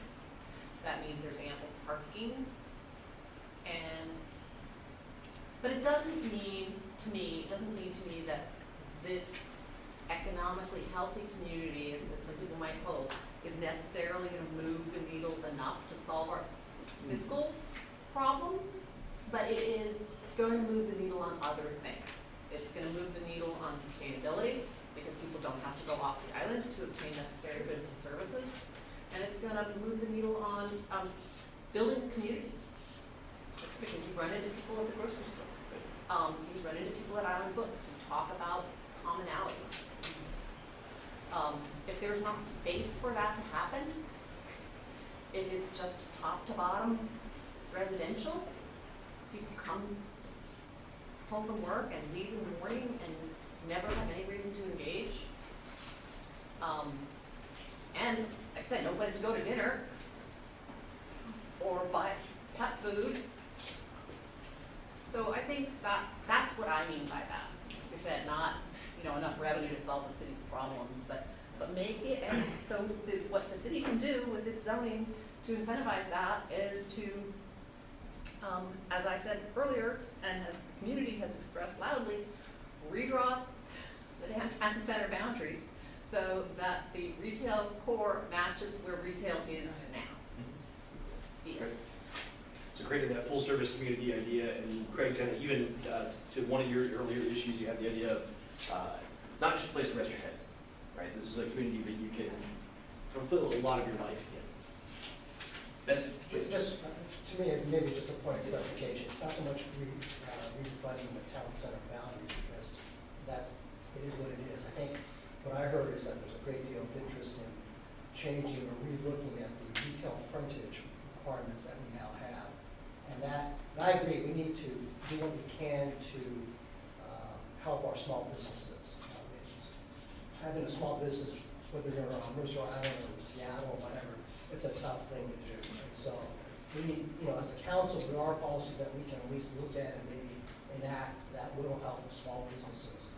And so, and parking is definitely a component of this whole economic healthy community. And so parking, the retail frontage issue, I'm not so sure about the height issue. Some people have talked about that. I'm not sure if that's something that we need to reopen, but certainly expanding the retail frontage south of 29th is something that we need to take a look at. If that's the right way to phrase it, Yeah. expanding the retail frontage. To me, it's been. You're not talking about height.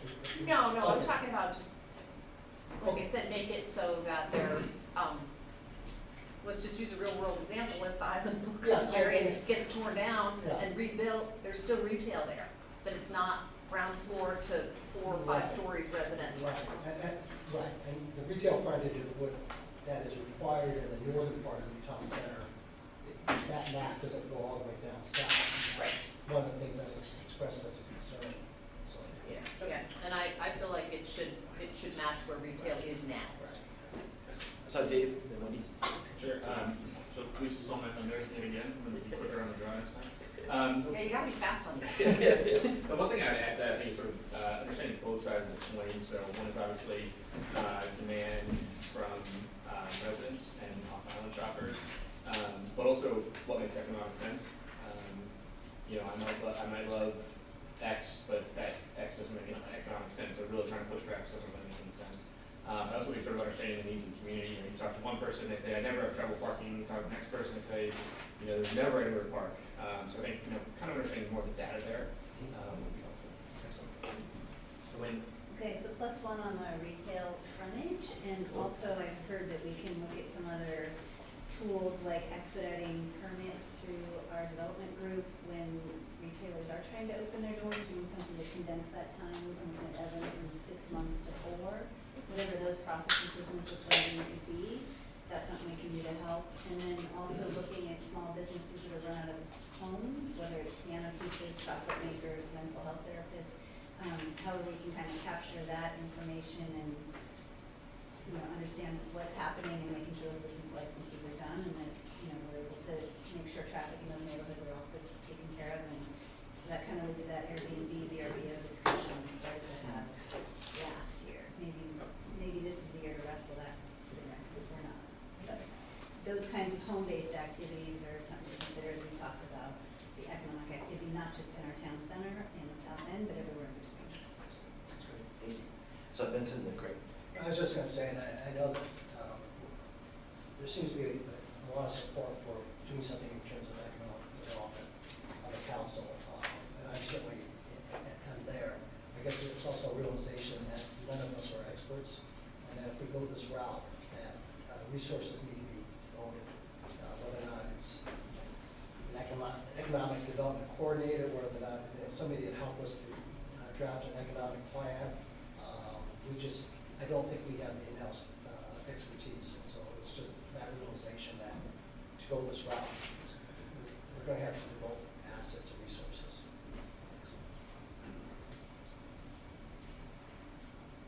Cool. Dave, please. Sorry. Please. Of course. I'm gonna hesitate a little bit, but I'll just throw this out for the council's thought. I think if we're going to have this conversation, the earlier comment I offered was clarity around what we're trying to solve for. If I think about economic development, I can kind of envision two different solutions. One would be a 6-7-story town center, mixed use, ground floor retail with new development, which is very different than what I think of when I think of Winslow, Bainbridge Island, or Edmonds. When we're talking about this subject, I think we need to be super clear what kind of economic development we're trying to solve for in town center before we do anything else. So clarity on the proposal statement here is going to be key. And the vision. Well, that's where you get your public engagement. Okay. Thank you. All right, how about our last one here, maintain environmental sustainability actions. Okay. Oh, sorry, Craig, please. Didn't notice. Yeah, I'm very grateful to Councilmember Whitaker for mentioning the permitting process. I think that's a second related comment I'm inspired by that, which is to relook at city business regulation in general. When I was on the planning commission, to take an example, we looked at the sign code, and it's amazing the detail that the sign code goes into a micromanaging the font on the signs or something like that. And this may come to a surprise to people that know me on the council, but I would say I would generally be in favor of the least amount of regulation specificity necessary to accomplish your objective. And I think we've gone over that line in some cases. It's kind of normalization around those. Yeah. That's great. Thank you. All right, any others on our economically healthy community? Okay. How about our maintain environmental sustainability actions? What do we mean by this? We're going to get into what are the details we won't actually start pulling through. Benson, please. Well, we have a part-time sustainability, it's an official title, coordinator, but the question is, do we devote more resources to maintain that? I don't know. I guess that's the question. Is resourcing appropriate? Okay. And Please, gotcha. I would like to see this goal integrated into the other goals, because hello, no, I'm not here. So it seems to me like making it a separate goal, kind of, you're operating in a vacuum. I mean, environmental sustainability, to the extent that the city can move the needle on it, which I don't know how much we can. We don't have any manufacturing here, we don't make our own electricity, we don't, whatever. But, you know, to the extent that we can, it should be part of all of the work plans. Can we, on these other 6 or 7 big yellow squares, as we implement this, what kind of choices can we make that have, you know, a lesser impact versus a greater impact, or that are more sustainable, or less carbony, while still balancing issues like cost? Because if you have, to me, and you know, I know not everybody agrees with this, but if you have the environmentally sustainable goal as a separate action item, you may prioritize sustainable actions over other things that also matter, like what does it cost to do it? Mm-hmm. That's great, thank you.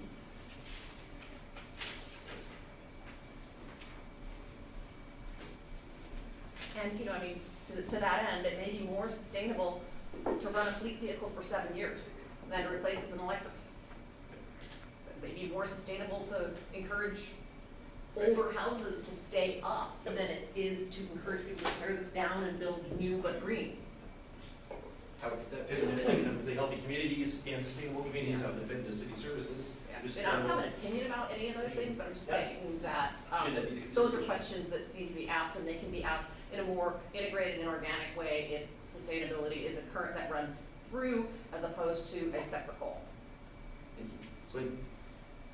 So, well, touching on town center, since we just came off that, having a vibrant economic district and said CBD, you know, there's always a thought in my mind that year over year we kind of keep hammering on the same sustainability goals, but that maybe a pivot wouldn't be a bad idea. To just say, what are we not addressing that are smaller but impactful things that we could? And having a thriving CBD, whether it's a Winslow-esque or a 7-story with street level retail, I don't think it needs to be necessarily wrestled to say it's probably better to shop on an island than it is, you know, to leave that. On this one in particular, though, I would say the subcommittee needs to stop. The sustainability subcommittee, to me, and I'm on it, is a small working group of certain council members using these mission statements to go out and execute work. And to me, this work should come back to the council, and the full council should have the ability to chime in on it. And that if staff wants to or needs council action on something, the mayor to sign a letter, us to work with our partners on making a decision, I think that the full council should have the decision-making capability on that. Right now, if it is a council kind of policy or directive, the subcommittee looks at it and says, is it allowed or not? Or that. And to me, I mean, the public is missing out on all the conversation, and the rest of the council is not able to chime in, so I would support that. That's great, thank you. And David, kind of ties into your idea of how do you get the voice of the city to inform the action of the council. That's great, thank you. All right, we got just a few things to do up here. No big deal, right? It all sounds pretty achievable. Oh, Wendy, sorry. I just wanted to close on that environmental Please. sustainability action because we have a history of doing quite a bit. Choke. No, he's getting pummeled in the head with. Nobody else. Anyway, we have a long history of being engaged with our regional partners on this to take it up a level from Mercer Island. We also have a really strong group here, Sustainable MI, that again is a citizen group doing a lot of work and doing a lot of activities. So I think this work can be sustained through our regional partnerships with K4C, with our legislative priorities, with the East Side Transportation Partnership Group that's trying to look at transportation and bringing that up. We also have vendors in the city like Recology and PSC that have a lot of sustainability programs that we can leverage and build on, that they're paying for, that our citizens are paying for out of our rates. So there's plenty of work and resources that I think we can keep that goal up there without necessarily having to keep our sustainability subgroup going or take too much more of Ross's time and how we staff that up is another question, because I think the bottom line is if that's going to stay a goal, what resources again are going to go to that versus everything else, knowing that we have all these other resources that we can call on to keep that work going. Please. Oh, sorry, up from the last. This is Jake. With regard to the sustainability thing, I don't see if there's any need whatsoever to increase the amount of staffing on it. In fact, I think we should look carefully at going in the other direction.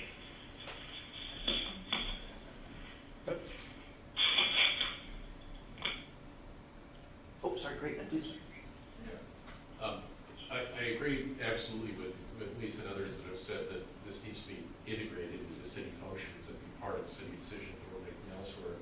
But I also think it's pretty important that this be separately identified, because there are some big decisions the city can make that are changes in direction that would only be made if you looked at them in isolation. I think it's important to do that.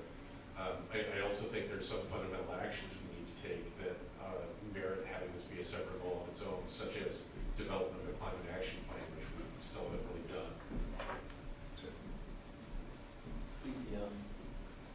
Thank you. Excellent. Oh, sorry, left over. Cool.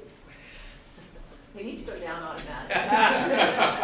We'll get working on that. We'll get some high-speed, low-drag nameplates for next time. Yeah, put that on the board. That'll actually be our priority one for next year. We'll get the entire council working on it. All right, so of these, right, obviously we have a variety here in terms of some of these are a little more actionable, some of these are a little more measurable, some of these have some big ambiguities around them, much like what we're gonna hit with this. So it's good that our goals are at least in that same level. When you look across this as a council, which ones jump out to you as, yeah, that's a committed priority, that's a thing that we already know we need, that has to stay? Is there anything on here that obviously falls off? Let's start with that. Anything in here that feels lower priority than higher? Lisa? Well, I already told you about the economic, or the environmental sustainability. Yes. I think that the first two are really almost the same. And I think that the second two are super related and could almost be consolidated, because once you get the staffing right and the messaging right, then the trust comes. Lisa, can I ask a follow-on? Yeah, I was kind of looking at this as also, so much of this is here. right. And I mean, the council has to set the policy in terms of what the long-term vision for city services is, but, you know, staff is so integrated with what can we provide, the resources we have. So they're, you know, a voice in that conversation too. So I don't think anything's not priority, but I do think you could smash some stuff together and make them look like 4 or 5 instead of 8. That's great. Wait. I think reshoring the city hall is my number one priority, because if we don't have the staff and resources and systems in place, none of this other stuff. That's true. Having people to do the work. Would it be appropriate to ask if the staff have any input at this point?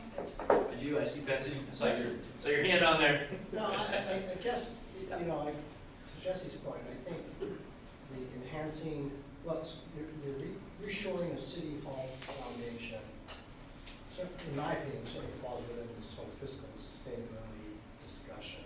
If you're looking for ones that might come off, again, I have issues with this long-term vision for city services as part of an actionable goal. And I can't get my hands around it. It's a feel-good thing. I mean, I think it's important, but I just can't see it as a goal. I certainly think the ones, public safety, and I think it can be tied, I guess, to this whole impacts of the sound transit. Yes, is that what it is? But though, you know, that's definitely to me, an actionable goal that is very important, something that the community is talking about. And I also think this whole economic healthy community is a separate actionable goal. And so if you look at our long-term vision for city services, some of the comments started to wander towards the make versus buy discussion, which definitely land under both the City Hall Foundation and fiscal stewardship. You know, how do we deliver services? So there's a little overlap happening there. Frankly, there's overlap on almost all these things. Correct. Yeah, I mean, yeah, so So we just mush them into one big goal that says, run the city effectively. Healthy, sustainable growth, change, blah, blah, blah. Yeah, we'll put a bunch of words that mean nothing in there, and then we'll wait for it. Now, the idea here, though, I think, to everything we've got, I like the idea of there are some consistently, it sounds like structurally, right, we need to understand what the structure is that we're running. There's also some pieces that have some temporal, right, influence on this. This is going to happen, so independent of what we decide or don't, if there is not a plan, this will occur. So to me, there's probably some pieces around that make a lot of sense. I would love to open this up for staff comments. Jesse, you want to start us off? Sure. Take 15 minutes. What's that? Take 15 minutes. No, I think I've already shared, you know, I'm starting to see, you know, this is growth and change. This is the two on the left tie into the goal we had previously, which was prepare for the impacts of light rail. I think communication in my one-on-one meetings with all the council members, that was on pretty much everyone's list. So you're seeing a communication piece there. There's a big chunk right here in the middle that I see tons of overlap. It's fiscal sustainability, but it's how do we deliver our services? You know, what are our services? Are we making them? Are we buying them, outsourcing, partnering? So I mush all that together. The economically healthy community, I think that belongs over in its own place. And I've had one-on-one meetings with all the council members, and nearly every one of you mentioned economic development in some capacity. So that's that. Environmental sustainability, I'm not quite sure what to do with that one right now. So I don't have anything else to add except I'm seeing some trends here. And I think what Dave and I will do is maybe try to even draft some key things between now and tomorrow in our spare time. Anyway, other staff. It's on Craig, then it's on Evan. Yeah, and I probably the problem. Lisa, a minute ago, said something about run the city well. We all agree with that. Oh, yeah. Right, okay. No, there's a lot of people who don't agree. But it helped crystallize something in my head that helped me to summarize what I think these are in maybe such a general way that it's not useful to other people, but it's useful to me. And it's going to be in support of my long-term vision for city services idea. I think the steps you have to go through, the things you have to accomplish are decide what you should be doing, which is what the long-term vision is. Do it well, to Lisa's comment. Make sure you have a plan to continue doing it well and the resources to do it. That's the sustainability thing. And make sure the community knows and believes you're doing it well.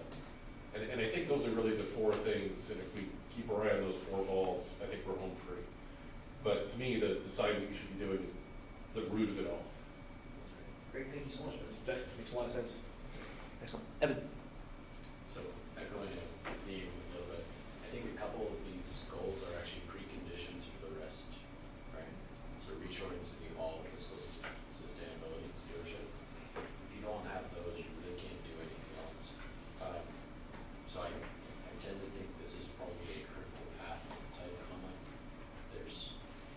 That would be my observation. Thank you. Ed. So I guess a few comments, and the first is what you would probably expect from your police chief, which is, the first and second are obviously of pretty significant concern and interest of mine and Steve's. Okay, so having said that, when I think about like fiscal stewardship and environmental sustainability, I think of the change the police academy went through. We used to teach things at the academy separately in silos. So you would be taught defensive tactics, hands-on defensive tactics, and a totally separate class was firearms. And now more recently, this notion of de-escalation. So what the academy is trying to do, and I think would maybe make sense here, and I'm starting to hear it, is with things like environmental and fiscal stewardship, if those became just part of how we do business. So what the academy's done now is they'll teach firearms and defensive tactics more together, so you can transition from one to the other without thinking of them totally separately. So if we always think about financial stewardship and environmental stewardship in decisions we make, they're not standalone. They just become part of the decision-making process. I think that makes sense as we start integrating some of these. It just becomes the expectation that if I'm going to talk to you about a project, that is expected I've contemplated some of these other things, rather than have to live alone. It's a great suggestion. From the council, thoughts about that? Benson? Well, I think to Ed's point, I think we sort of do it now. I mean, I think in terms of if we set our goals or priorities, whatever they're called, whenever we get an agenda from staff, there should be different lenses. When you look at the item, they should be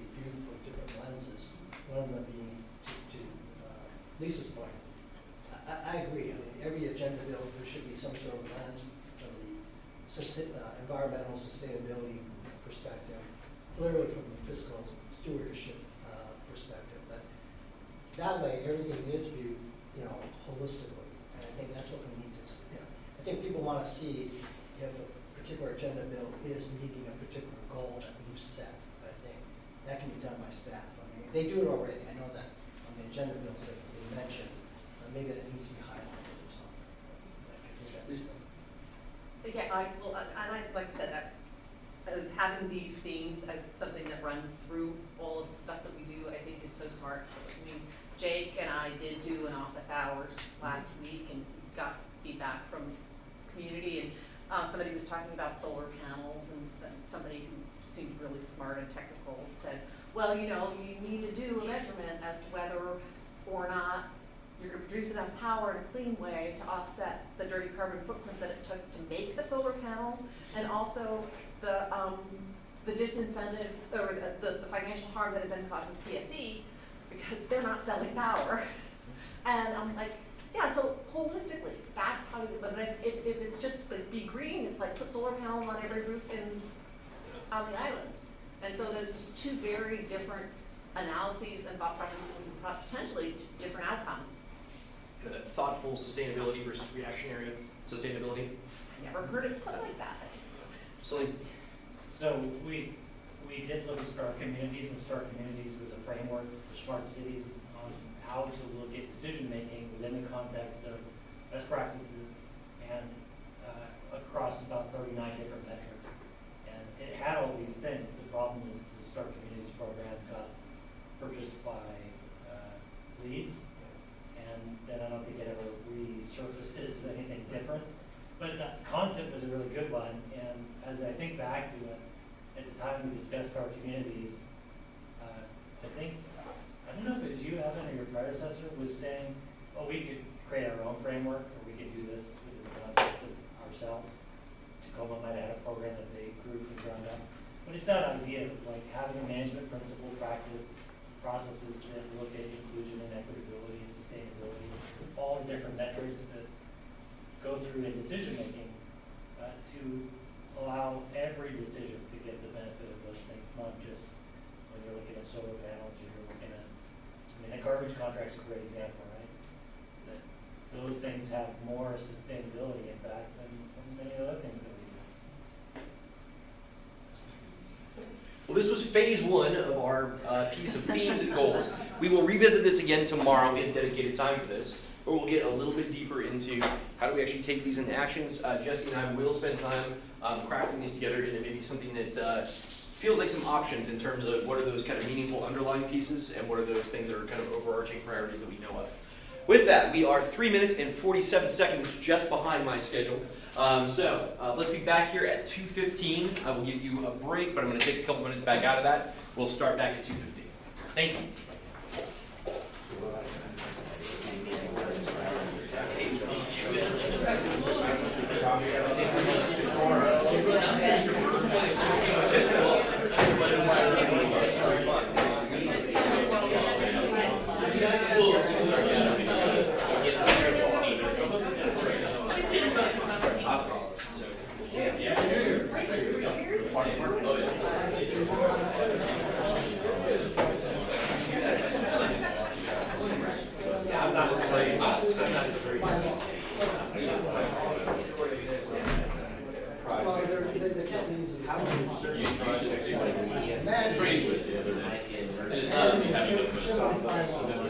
I'm butchering it.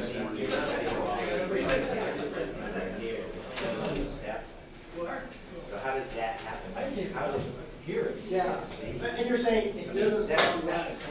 That wasn't right. Thanks a lot. But how about just it? So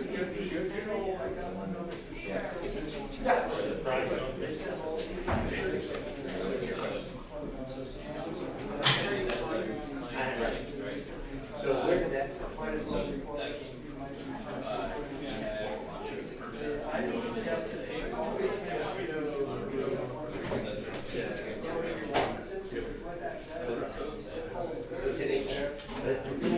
How does that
So that's what it, that's how it's tracked.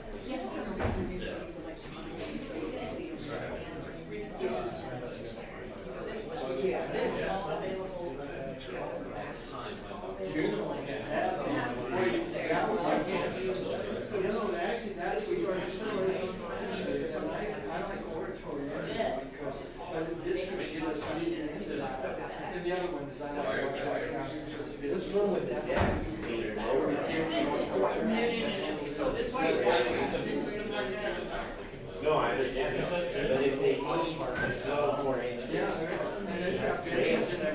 why not just put the deck down? There's actually 78. Yeah, there's actually cables on the reverse side, if you look from the McDonald's side, there's little cables in the church. No, no, I People understand. can sit on the ground. So I'm trying to figure out what we can do. Oh, But I mean, I can. I'm so intimidated by the voice in the room that I. Thanks for coming. 12 minutes and you're out? No, I He has to check the box. Most I tend to have two volumes, normal, yes.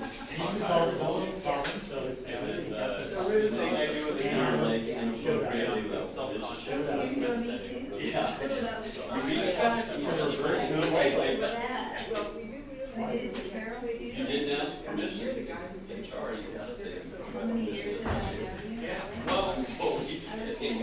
So I remember when Joe did it, I looked at that, and I looked at that, and I'm like, oh my gosh, I don't know how we're gonna. For sure. I'm sorry.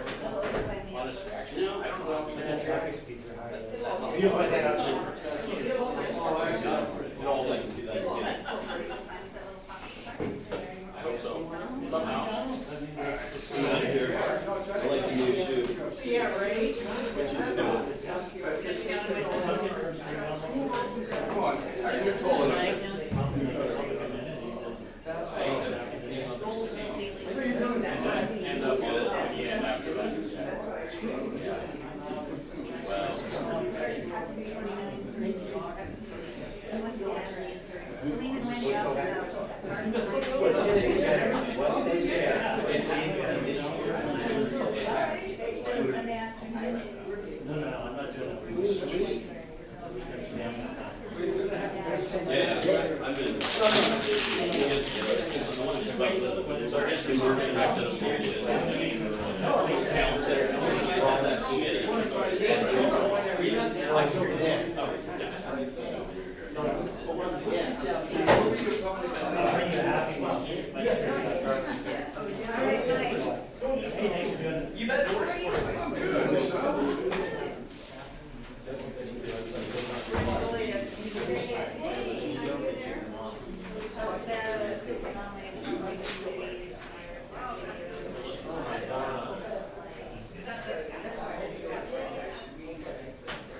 Yeah, well, I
Feels long time since I saw that card.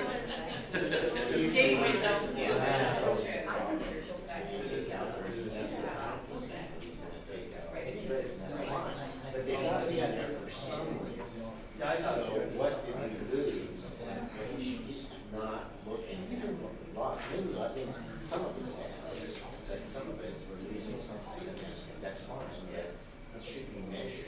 So we should be able to say, okay, we lost this, we got this, and was that worth it?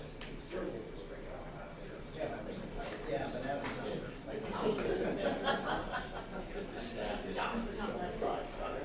So it's very hard. Okay. But if you don't do it by project. Well, that's, I was doing, this is only, Right, and I guess if you do it by project, if you did have an electronic piece of equipment. I know you can do that, because I used to work with my people who did that, had very PhD research and all their employees. Contracts and charges. yeah, I was gonna say, That's why I'm here. Like, I think that we're spending too much. All right, let's bring it back together.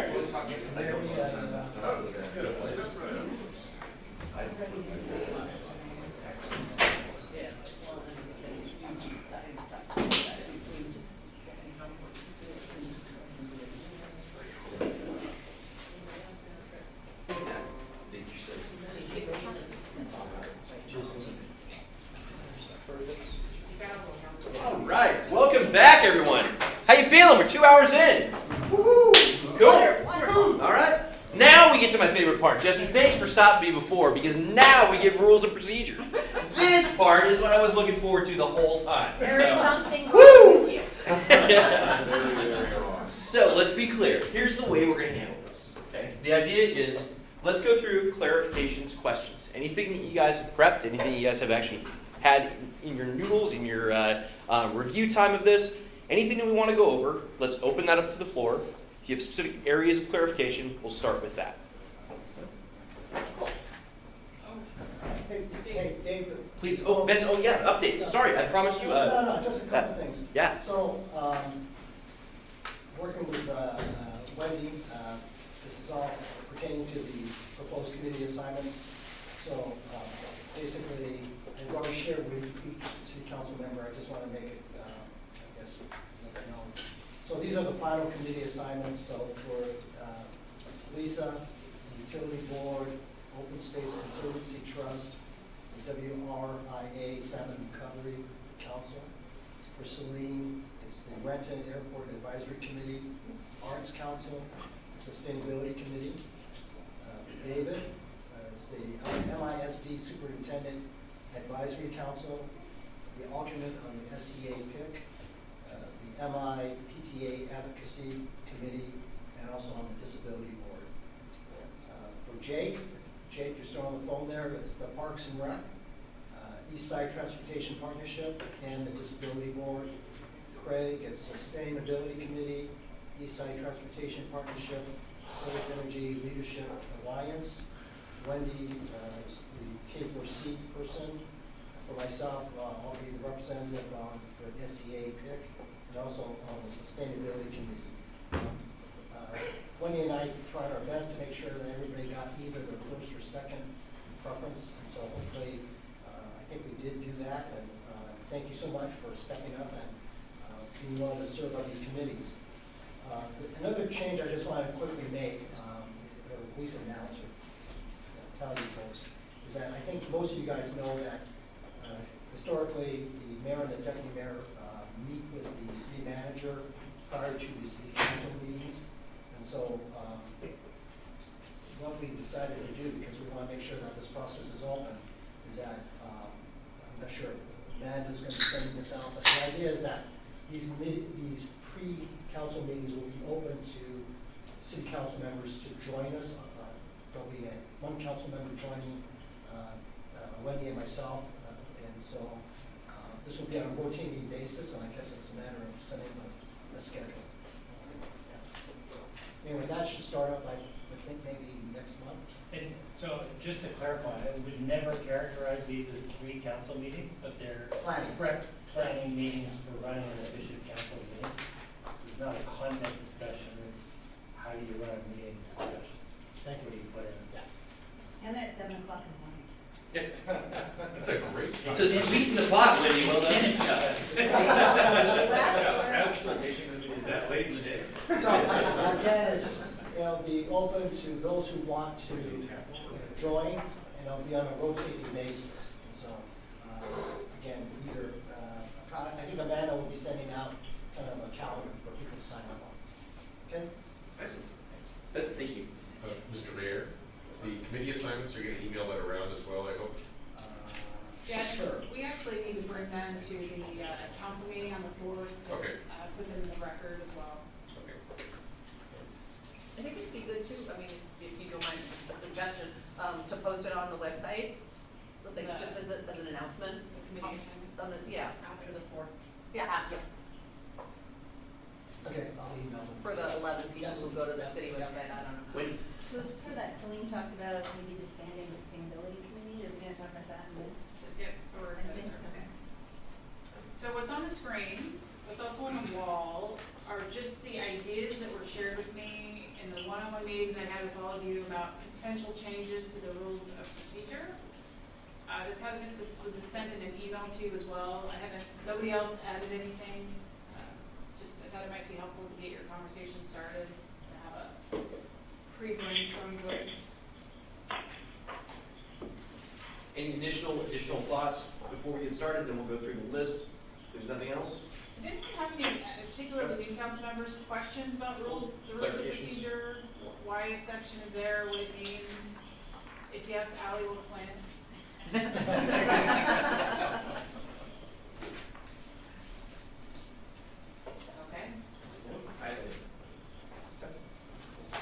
The one thing I would add to this is maybe we should talk about joint meetings between commissions and the council, or the board and the council, just to see if people have thoughts on those.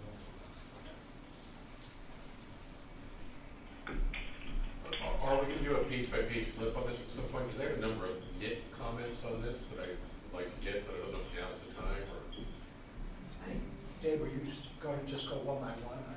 So I think we're going to go through these first rather than go, Jesse, did you want to go page by page or do you want to go through suggestions first? I'm happy to go through these first, but afterwards I have some small things I want to make sure we get one way or another. Okay. Why don't we go through these potential amendments and then Craig, yes, we'll go through the any nits or finer points that might be for optimization. Okay. All right. You ready? Cool. All right. First one. Review the start time of regular business at the city council meetings. Consider an earlier start. What I'm going to do is let's talk about it for open discussion. Once we talk about it, I am going to ask the council for disposition on these. So if we think this is something that we want to move forward with, what I don't want is we need to write the actual language in this meeting. What I want is this an idea that we want to take forward and is worth additional consideration? So that'll be the only disposition I'm asking for from the council. And Craig, please. I fully understand the intent of that, but as one of the few people on the council that holds a day job as well, starting earlier is not a good option for me. So this would be the regular business. So the 7 o'clock start. I think the suggestion was do you start even at 6:30? I've had a couple moments with particularly moms with babies in their arms at 7 o'clock waiting for public testimony. And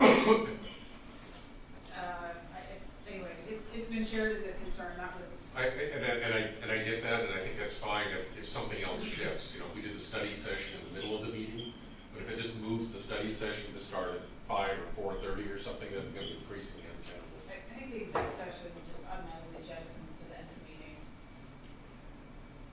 So Dave, Lisa, and Celine, Dave? Yeah. I was just gonna ask a similar clarifying question, it just having shifts or not, but it sounds like it. So, What, here's, mornings? You wanna start in the morning?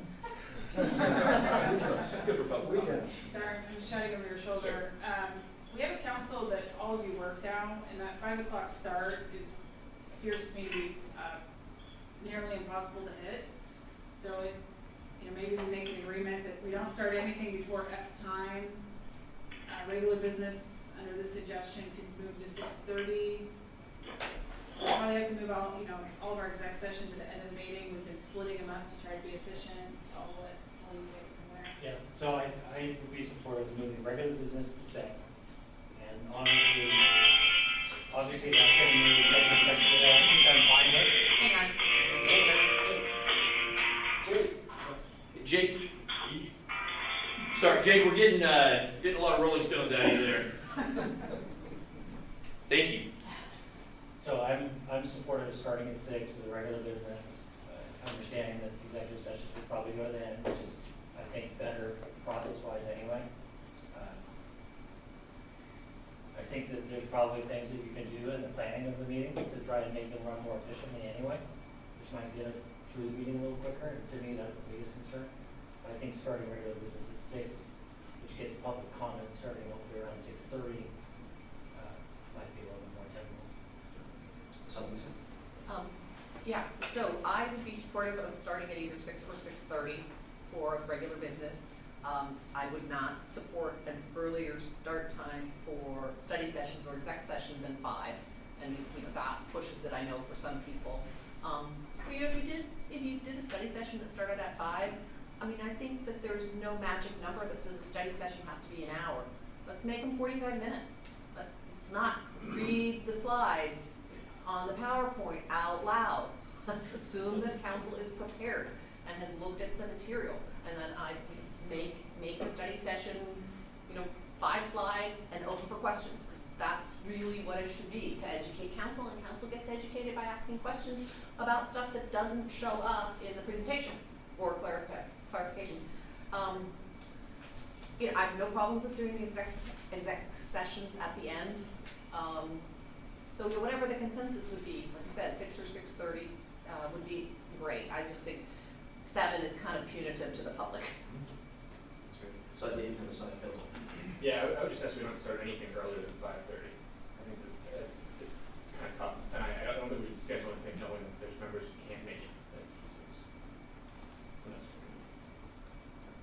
That's all I need. Yeah, so I guess, Craig, as far as your work schedule goes, what, the 6 o'clock, is that tenable? Yeah, 6 o'clock is tenable. In fact, I could do 5:30, but I prefer not to do any earlier than 5:30. So, I would be aligned with it. So first of all, I'm in favor of starting earlier and hopefully try to end the meetings earlier. Yeah. And so knowing that exec sessions can run afterwards, but, I think we all have experienced the fact that these meetings go to 11 o'clock, 12 o'clock, whenever they've done that. It really does nobody, it certainly doesn't do the public justification, so I'm in favor of starting earlier. As far as the study sessions go, it's nothing prevents us from having a study session on a different Tuesday. So, we meet on first and third Tuesdays. We may want to talk about, if we have to have a study session, maybe we have a short study session on the other Tuesdays. But anyway, I think the point is trying to, for me, it would be great to shorten the meeting times, because I think we lose our productivity after probably 10 o'clock. So. I'm totally on board with those goals. I'm very flexible in the order in which things happen. When the exec session would be and everything like that. And it is remarkable in 6 years' time to go from a council that even Jake, works, but everybody has a day job, whereas 6 years ago it was almost completely the other way around. So it is, and then we're trying to be mindful of everybody's work schedule. And to be clear, I'm only supportive of an earlier start time if it means an earlier end time. Well, the other thing I'd be curious with the comments people make is, people were saying that the 7 o'clock start time for public appearances is hard for families with children, and I get that, but for me, if I had been a parent earlier, it would have made it worse, because that's when you're trying to feed people. And once you get people fed, you can have one parent put the kid to bed, and the other parent goes to the meeting. That's feasible, but the feeding time is chaos. So I'm not sure we're solving the problem. So Wendy, when is this meeting? That's updated. Right, so the problem we're trying to solve is access to the meetings. And I think if we start too early, we miss the opportunity to have study sessions. And I agree we might not need an hour for every topic, but maybe we need half an hour for 2 topics. So I really want to preserve that study session time. And I think every Tuesday, not just once in a while, because I think given the new council members and given the reset that we're doing all over the place, having more information, even if it's just updates as well as upcoming action items, is really useful and beneficial, not just for the council, but for our public that wants to know what we're talking about, what the latest information is. Like, I think those are key, and starting those at 5 just feels too early to me. It's not just the babes in arms, but all the middle school and high school kids and families running around and working people trying to get back to the island. Like 5:30 to me feels like the earliest reasonable start for a study session. So I'd like to keep it to 6:30 start time for regular business. I just think if you get too early, you miss a whole other subset. So what's the problem we're trying to solve?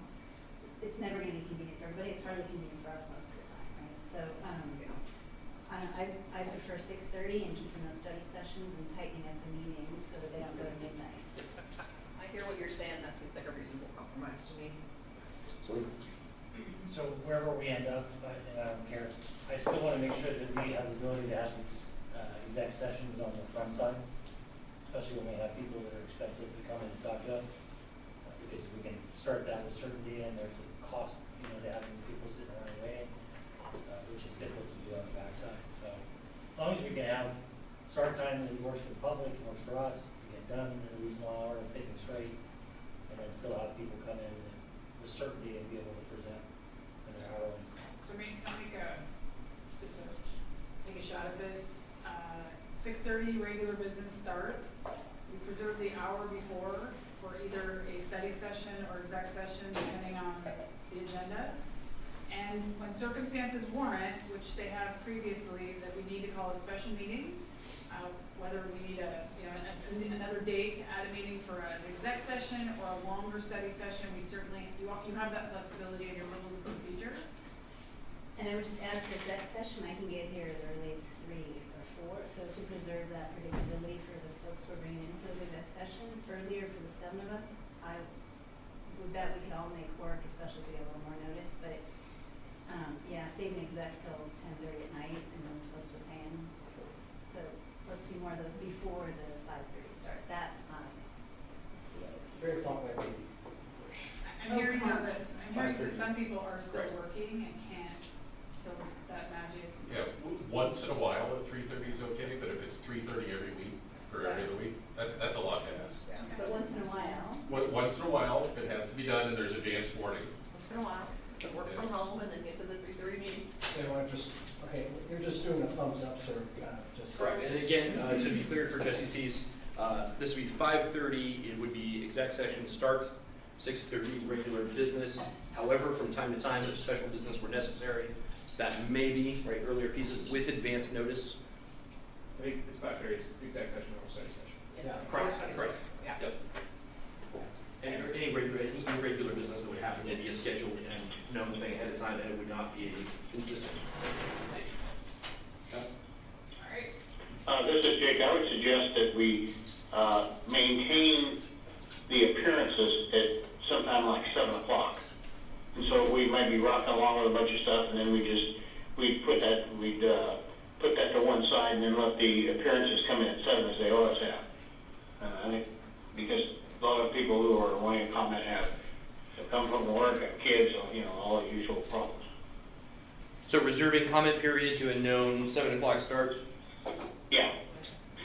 Yes. Deb, what do you think? I was going to suggest that you move the appearances up after the call to order, because then it's something that's consistently occurring at the same time. Interrupt the meeting at 7 o'clock, be problematic, but if it's your first item on your agenda after your call to order, puts it at roughly 6:30. Can I just, Dave, please. my only concern with that would be if, you've got 50 people lined up to speak against X, and in the city manager's report, the city manager would say, we're not doing X. You get 50 people talking against something we already know we're not going to do. Yeah. Doesn't have to be often, but Right. it is a consideration. Well, okay, that's, the problem that comes up is then that depending on how much the predecessor business takes, the comment time may be, there's no set time for comments, it's whenever, unless we just say, yeah, it's at 6:30 and you gotta get there early. Well, maybe this is the measure of the mayor, right? Can you get us to comment by 7 consistently with a 6:30 start time? It's just about running a meeting, right? Putting the right stuff before and after. Well, remind me what happens between the start of the meeting and appearances? I blanked it out.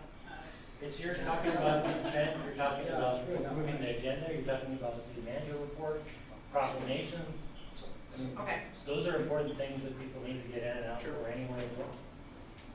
So the key is do we want public appearances to be at 7? I mean, that's really, And try.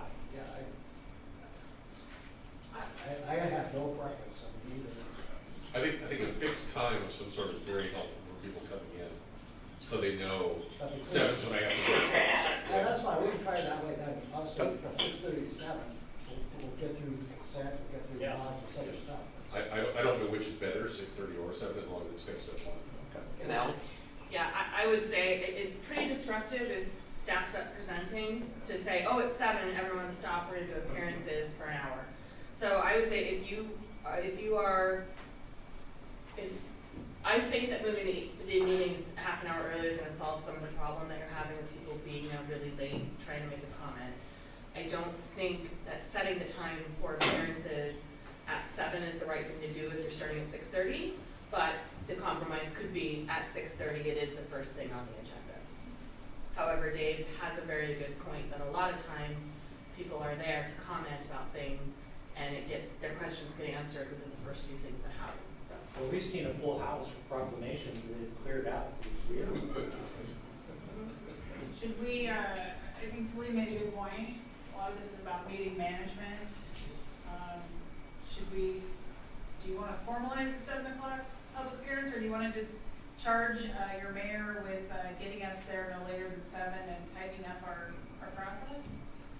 Could I suggest that we wait revisit this when we decide what we're gonna do about proclamations, because they do take up a lot of time, or can. I mean, there's pictures, there's people who speak.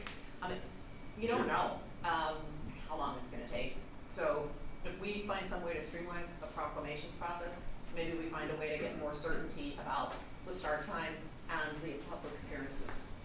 That's So fair. I'll leave it in for 7 o'clock public appearances right now, and we can come back. Yep, sounds good.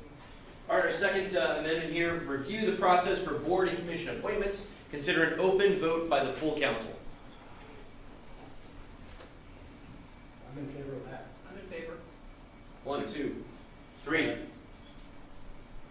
I'm gonna ask an ignorant question. I thought that's what happened now. No. No, because didn't it always go to the council for approval after the mayor? Concurrence. Well, the language has been changed to actual appointment, so the mayor and the deputy mayor make recommendations to the full council makes the appointments. So the change here would be, you skip that step, you bring all the names, you all vote by ballot, it's a public vote, that's how the. As opposed to just approving a preset A slate? recommendation. A recommendation from the mayor and deputy mayor. Okay, so there would no longer be a recommendation? Correct. There would just be a slate, and we would say, I want this person on the planning commission more than that person, or whatever. We would probably do something like you did with your mayor and deputy mayor process, where you have a ballot, you tick boxes, we make the votes visible. And there's no more involvement by staff.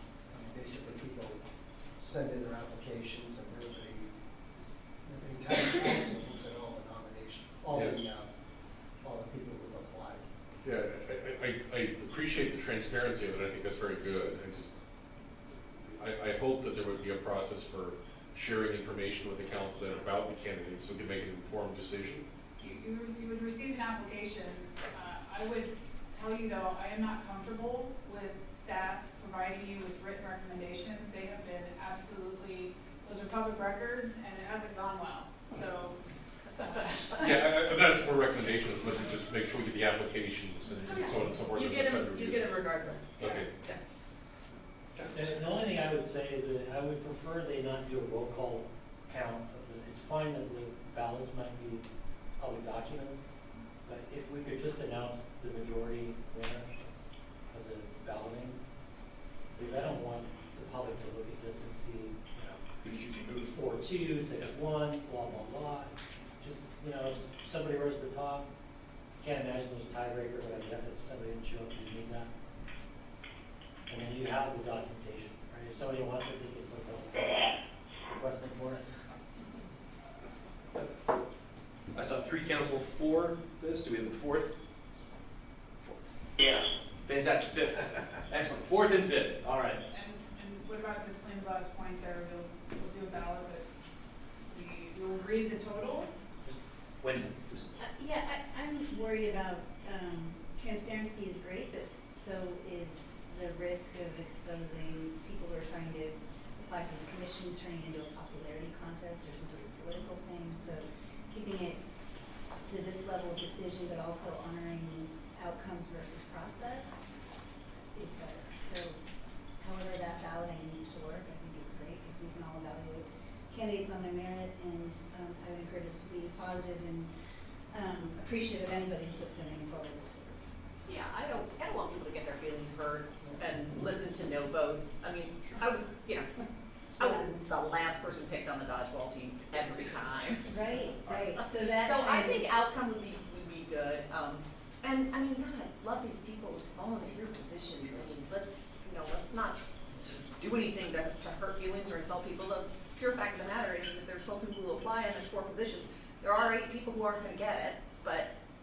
And when there are 10 and 4 positions, how that happens would be great to do in a more positive, constructive way. I saw Craig first, and then Dave.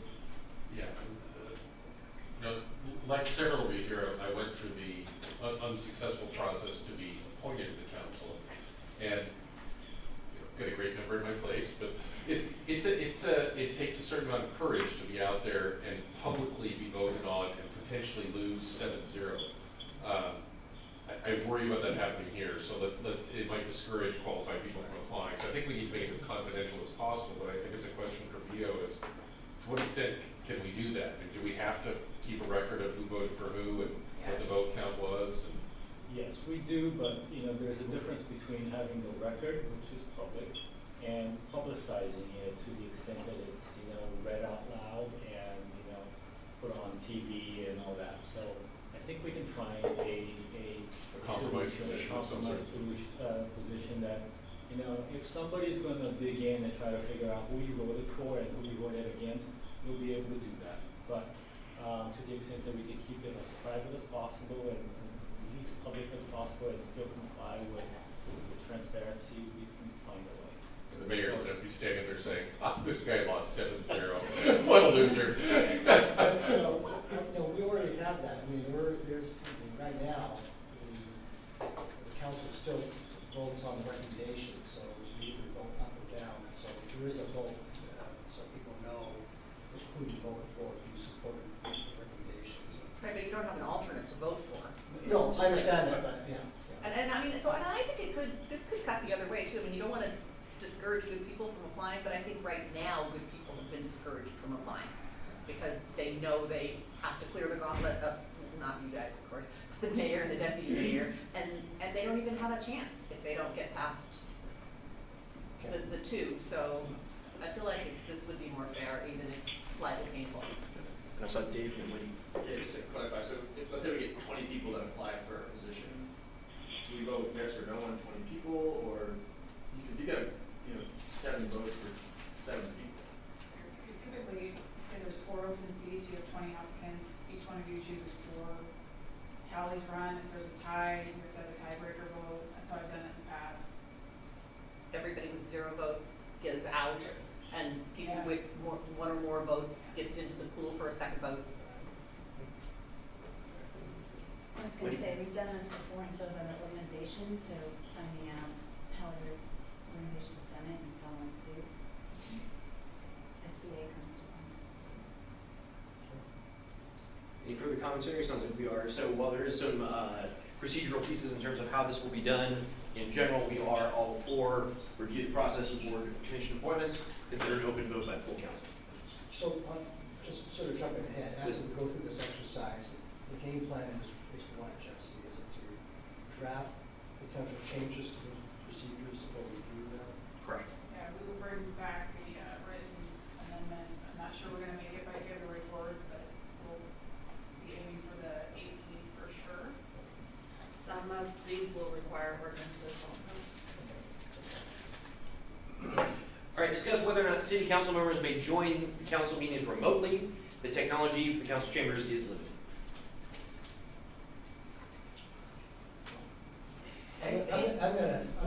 Hey, Jake, I'm sorry, okay? I'm gonna vote no on this. I find this to be very difficult to conduct meetings, not conduct, but I mean, even participate in meetings when somebody is not, Dave, I know you're gone as well. So it's very difficult, and frankly, it really makes the discussion disjointed. And so I think, I grant, everybody's got their busy schedule, so if you can't make a meeting, you can't make a meeting. That's life. I find it really difficult to have somebody participating remotely, especially because we don't have technology to really support it. Dave, then Lisa, then Cecily. Yeah, so I would second what Ben said with the caveat that unless we upgrade our technology, having done this on Tuesday, I had my YouTube going, which was 3 seconds behind my headpiece, and charts that people referencing were just not appearing. I think unless we really want to dig in on that, it was hard on my end, and I know hard, on the couple of us we took, it seemed like no one knew where I was going. So yeah, I would, unless we really want to invest in this, which I'm not sure we want to do, I think this is Too much confusion. Yeah. I have an interest in being able to appear remotely, but based on the current technology meeting I appeared at remotely, I was disruptive. It was me. And so I find myself in agreement that unless we can get the AV going better, I don't really think it is conducive to the other 6 council members having a well-run meeting. Yes, Lee. So I've thought a lot about this because I've done it, but I only did it when I was out of the country. And I see the value in it because we're elected to represent, and so the vote means something, right?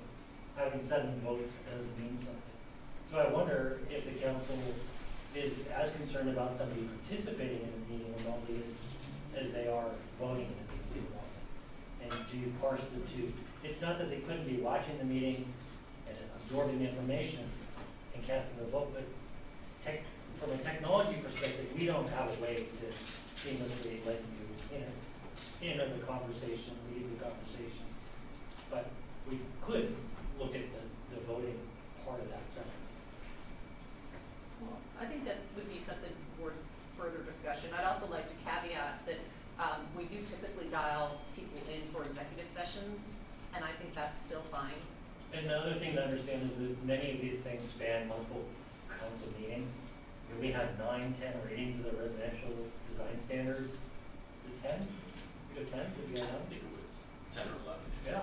So, it's not that somebody is not going to be informed. It's just, will they be given an opportunity to cast a vote just because they're working? This is Jake. I think we're out of touch with what happens in the real world. I know my company and several associations that I have do this, and yes, they have to invest into technology, but it's excellent. And it's not hugely expensive. And I think that given the few number of meetings we have, I think it's important that people be there and are able to be there electronically. Most corporations do that now. Most businesses do that now. So,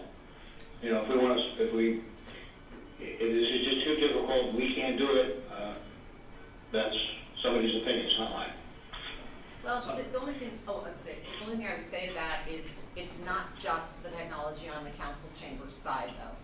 It's cell phone technology, it's, airport noise, people in the background, it's, it's on the person who's dialing inside as well. So, I saw Craig, then I saw David. Yes. I'm torn on this one. I get what the mayor's saying and others about it being disruptive.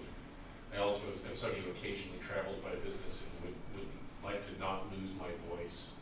I kind of like what Councilman Meese suggested of listen and then be able to vote. At least that is, if it's that one single thing, it's not too disruptive. But I would also love to add to our city manager's too short work plan that she should be looking at finding out what the technology options are to make it more seamless and what it would cost, so we determine if it's feasible for 2021 to allow full participation. Because I do it in the real world as well through telepresence tools that make it almost like you're in the room. Yeah, I was just gonna say the audio for the executive sessions, I think works great. And my second point is escaping. Okay, I just want to let you all know that we can definitely research what this would entail, what it would cost, what it would mean. One of our main problems is the sound system, the audio system that is in this current city council chambers is completely maxed out. And we're looking at $100,000 to $200,000 to do anything more, to add anything to it. We can't add another microphone, we can't add. So if this new technology requires something like that, it could blossom into a large thing. My opinion is that make your decision today. Let us go back. Let us go see what it would cost. We don't have this in any of our facilities at all because it's just never been something that we've needed. So we can go and look at the cost. I would just encourage you to make a decision for now, for the next few meetings that you have until we have. Based on the existing technology. Allie or Deb, do you have the notion that just the voting, I mean, that we already done that a couple times remotely, there's no concerns there. So take a vote by phone. Well, that would, I mean, if I may chime in, if you're going to let a council member participate by remotely, you have to allow them to, participate fully, including, I don't think a restriction on commenting or restricting their participation only to voting is something that's allowed. But you can by yourself agree to limit your participation to voting, if that's something, but that's not something that's enforceable. It's just something that you would do for practicality reasons. So we need a second. So I think keeping our access electronically to executive session is key, especially since we don't take action there. It's more informative and sharing. So I think that's okay. But the meeting thing I think is really disruptive and hard to engage in as somebody's on the phone or as they're traveling or whatever. And we have the calendar of our meetings. We know when they are. We have it scheduled out for the whole year. So I would say if there's a key item where all 7 of us can't be here, let's move the agenda item if we can to be better accommodating. The rest of it, there are other 6 people here to represent you and represent us and represent this community. So let's go with that trust that we're all supposed to be building here. Because I think if we get more than 1 or 2 of us on the phone, then the meetings start getting away from us and the discussion is lost and that personal engagement with our audience, with our staff, with each other is a key component of how we get to our decisions. So I really think this in-person thing is key and it's kind of what we all signed up for. So, it's one more sacrifice to jobs, family, and vacations that we show up in person when these meetings are here now that they're going to start at 6:30. Is that Dave? Yeah, there's another option. I don't know what the rules for the record keeping is, but if you weren't able to make a meeting and you wanted to have your vote on a certain agenda bill heard, obviously it wouldn't affect the decision. I'm assuming you put a statement in the record saying, had I been here, I would vote X, Y, or Z. I don't know if that's possible. That's happened before, Yeah, but it's not recorded as part of the vote. Yeah, I just think, I think so many points is a good one, and more 7-0 votes we can get, the better, so if there's a way to have that somewhere in the record that, all 7 would have voted for those. So, technology, I mean, that's our limitation right now, but I guess I'm curious, or maybe Jesse, other cities have probably better equipment than we do, I guess, and are they allowing this? I mean, do you know if other cities have this going on right now? Yeah, I can tell you in Sammamish, we put a $200,000 investment into council chambers to allow for remote participation, but it was solidly a six-figure project. So yes, it was done. I would still say though, it didn't eliminate the nuances of, if someone's not there, they're missing body language cues and other things, so it wasn't perfect, but the technology was enhanced to allow it. Thanks. I find myself just really on the fence at this point now. I said, it was value to me to participate remotely, but it was kind of a pain and disruptive. I think I personally would agree to not try to participate and just vote if I needed to dial in. I do think we shouldn't make this kind of like the new normal though, because it's like then if everyone can participate electronically, then how many people just kind of go, yeah, I don't have to rearrange, I don't have to schedule my vacation to not be in a council week because I can just dial in. And I do think we lose qualitatively the quality of the meeting by not having people in the room. Just like, we're seeing it with Jake, right? It is, yeah. Craig and Lee. Yeah, just a rules question. Proxy voting, could it ever be allowed? I don't think so. No. Okay. If you get all your vote electorate to endorse that, yeah.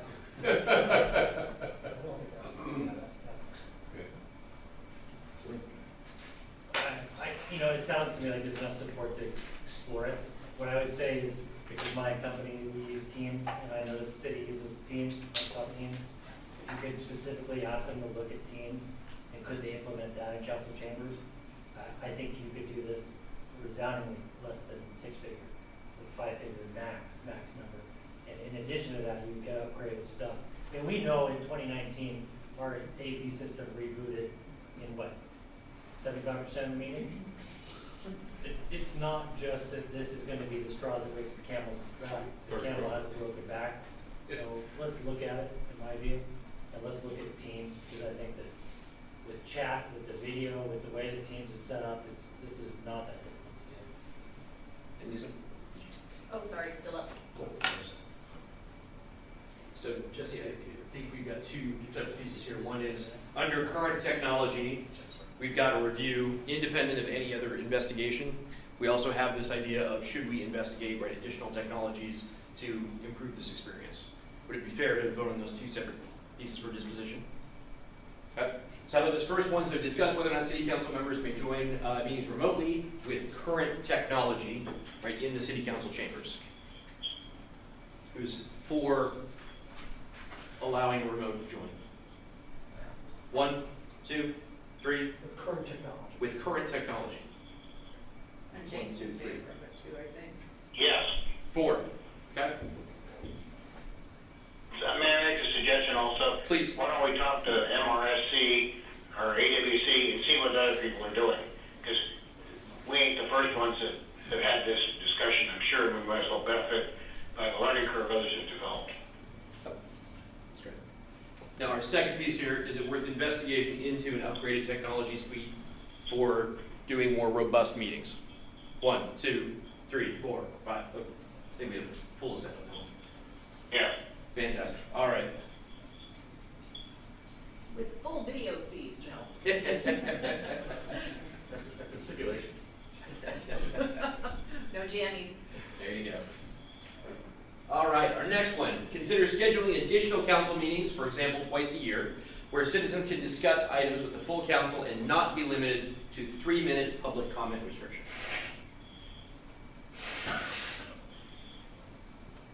Dave. I have a clarifying question on this. Would the idea of this, clarifying question, but also a suggestion, would this be the idea that's back and forth? And then my suggestion is, what if we were to, I don't know how to say this, but if there's an issue where we expect to have a separate public comment session. At, whatever time we think makes sense for most people, or do two of them if there's, concerns about timing. We're just kind of concerned, you get a couple people that come and talk for 20 minutes and we can be there over there. Sure. Jessica, any thoughts on that one? Your previous experience? I'm gonna defer to Celine. Yeah, so, it's kind of ousting me as the genesis of this, which was my idea. I think the school board does something similar to this, and it's a way to have some two-way communication between the council and the citizen. And so we get public comment, but they don't get to that as a response. And since it's only twice a year, I don't think you're gonna get, I don't know, you might get flavor of the day, if you did it at the time of year where something was really getting people riled up, or if it was a different time of year, it might just be whatever was on their mind. But the idea was probably don't do it as that, and you probably sit around tables and you probably just have a conversation. But it's an opportunity to have a conversation with the full council instead of everybody having this one-off town hall meeting. Can I ask, would that type of a meeting need to be recorded or just noticed?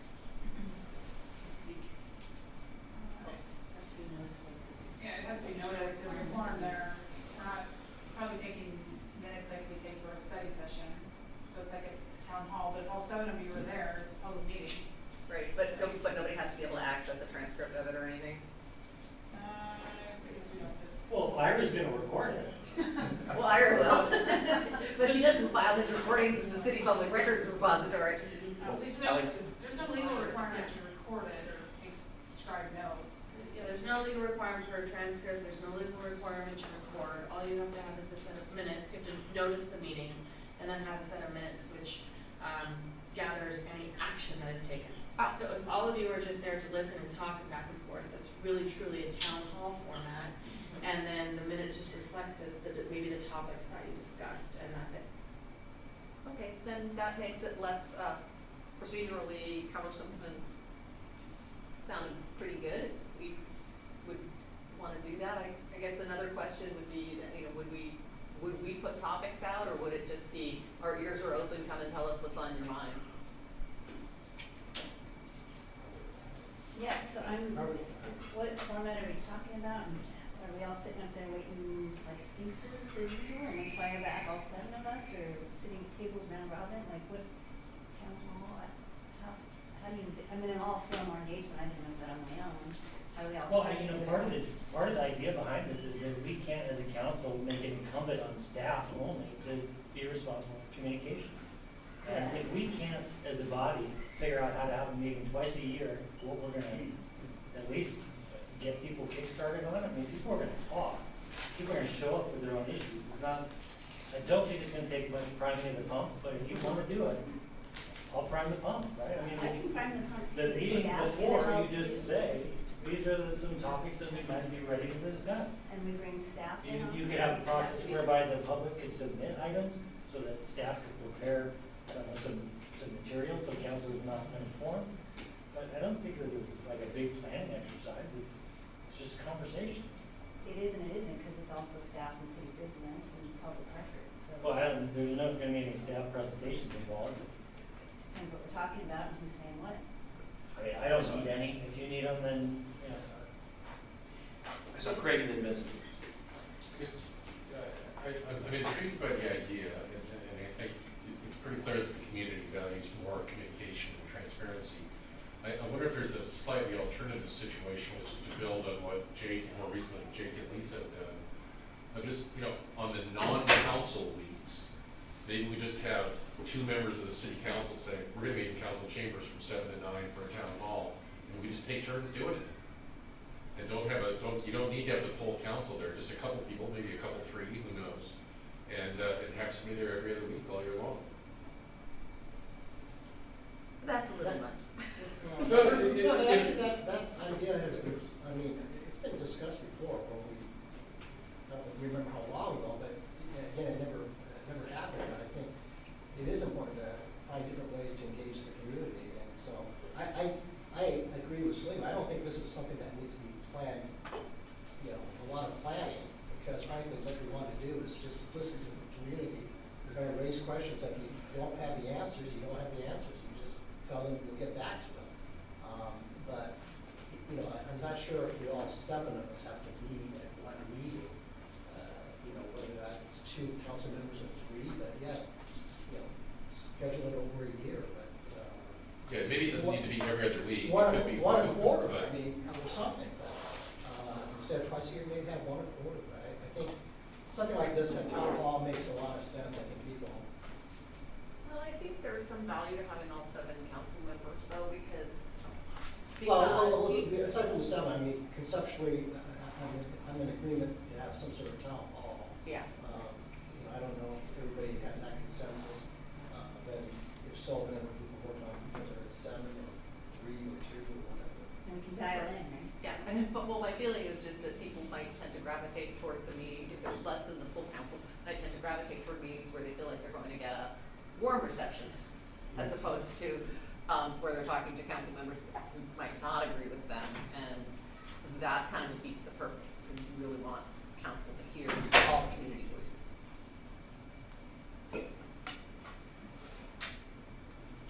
So I just have to, I want to mention something, and in talking with some of you, you've asked, how can we help you, Jesse, and the staff with communications? And, I mean, one of the ways is something like this, you know, be the face. Sometimes, because I think you are only getting public comment through a very formal process, a lot of it's coming to us, and we're having trouble, you know, managing it and processing it. And really, the people that are sending it, I'm not sure how valued they feel at times.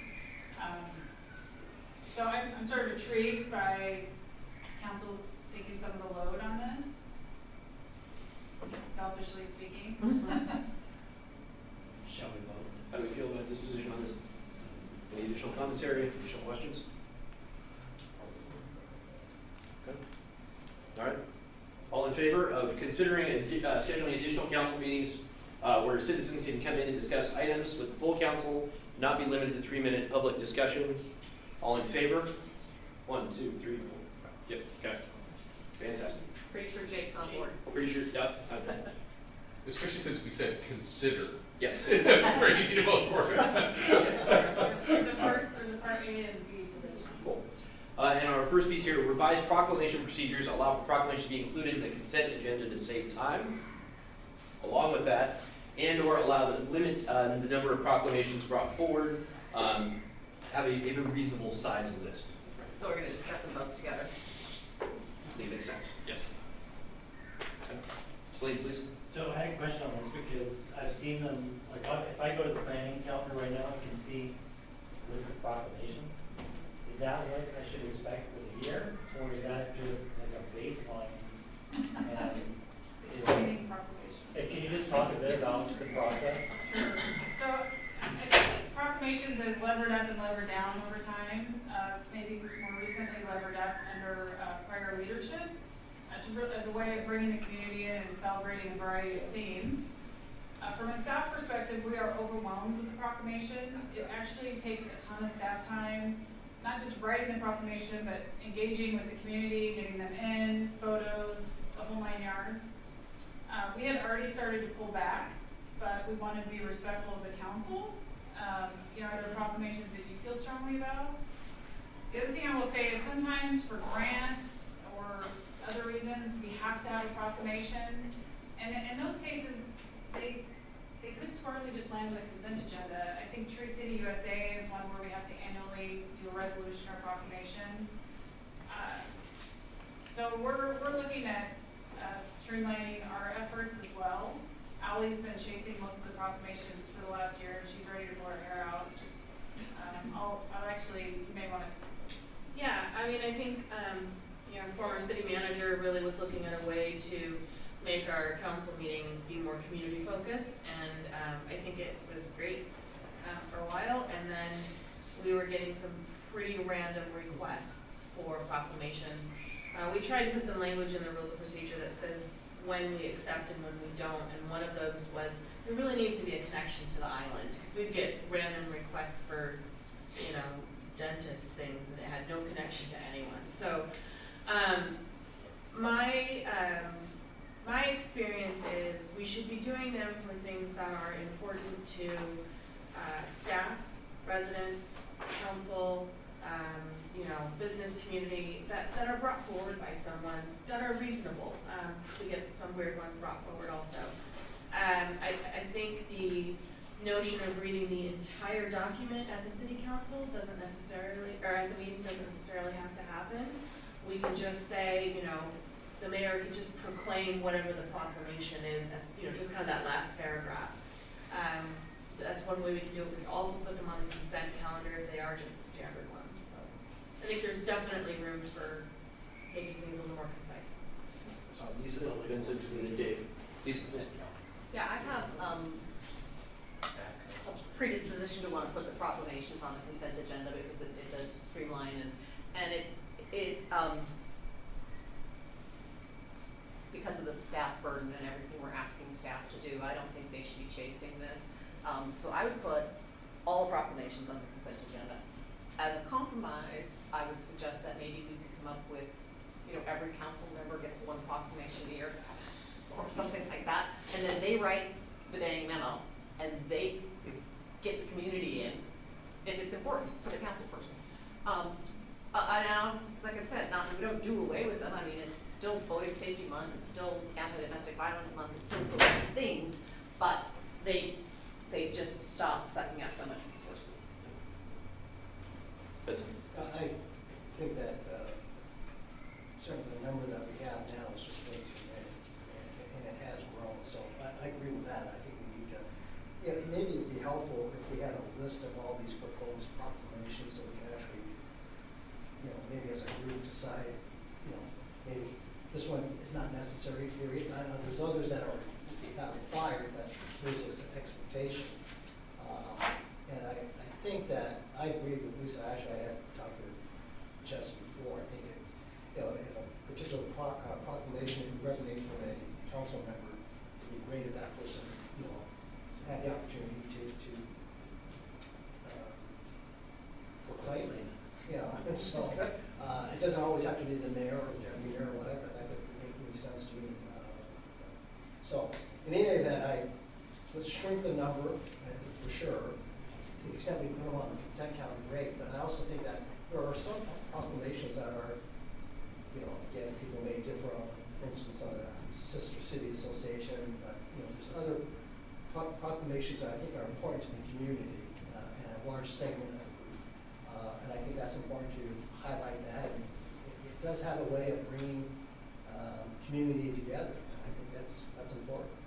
But I think we got to be more intentional in terms of identifying what those proclamations are. I think, again, we just have too many right now, so it just loses the effectiveness. So intentional with that sponsorship idea that it is the individual council member that's bringing it forward. Yeah. Well, I don't know about the sponsorship. I have to think about that. Okay. Again, I think if we decide, here's a list that we think, or as a group, think that it's something that we want to have the group accept a proclamation, then let's, if a city council person really wants, because that maybe they're involved in that group or whatever, great, let that person do it. But I don't know if they have to sponsor it. Gotcha. So I'm not sure what that means. So I was referring to Lisa's point. No, I know. Being able to write and I don't know. face in the background. I suppose if you reduce the number, if you reduce the burden on staff, maybe if we shrink it down enough, maybe staff can handle it. So. That's our goal for this year. For sure. So just two things real quick. One is that, you could deliver the proclamation elsewhere. If the team wins a will you take to the pizza party. But Ali, a question I had is, do we have guidelines now? I mean, you said that we're trying to sort of create them. What's the process? They're in your rules of procedure. Okay. Under special business in the council agenda section. I think it's more about who makes the decision of whether or not it goes forward. Okay. So it's page 8 of your city council rules of procedure, E. Okay. Proclamations are generally broad statements expressing local government support for particular issues. Requests to proclaim certain events or causes will be considered when such proclamations A, pertain to a Mercer Island event, person, organization, or cause with local implications. B, are timely. C, have potential relevance to the city council's goals, legislative priorities, or Mercer Island's community values, and D, either move forward positive messages or call upon the support of the community. That's pretty good. Pretty vague? Oh, yeah.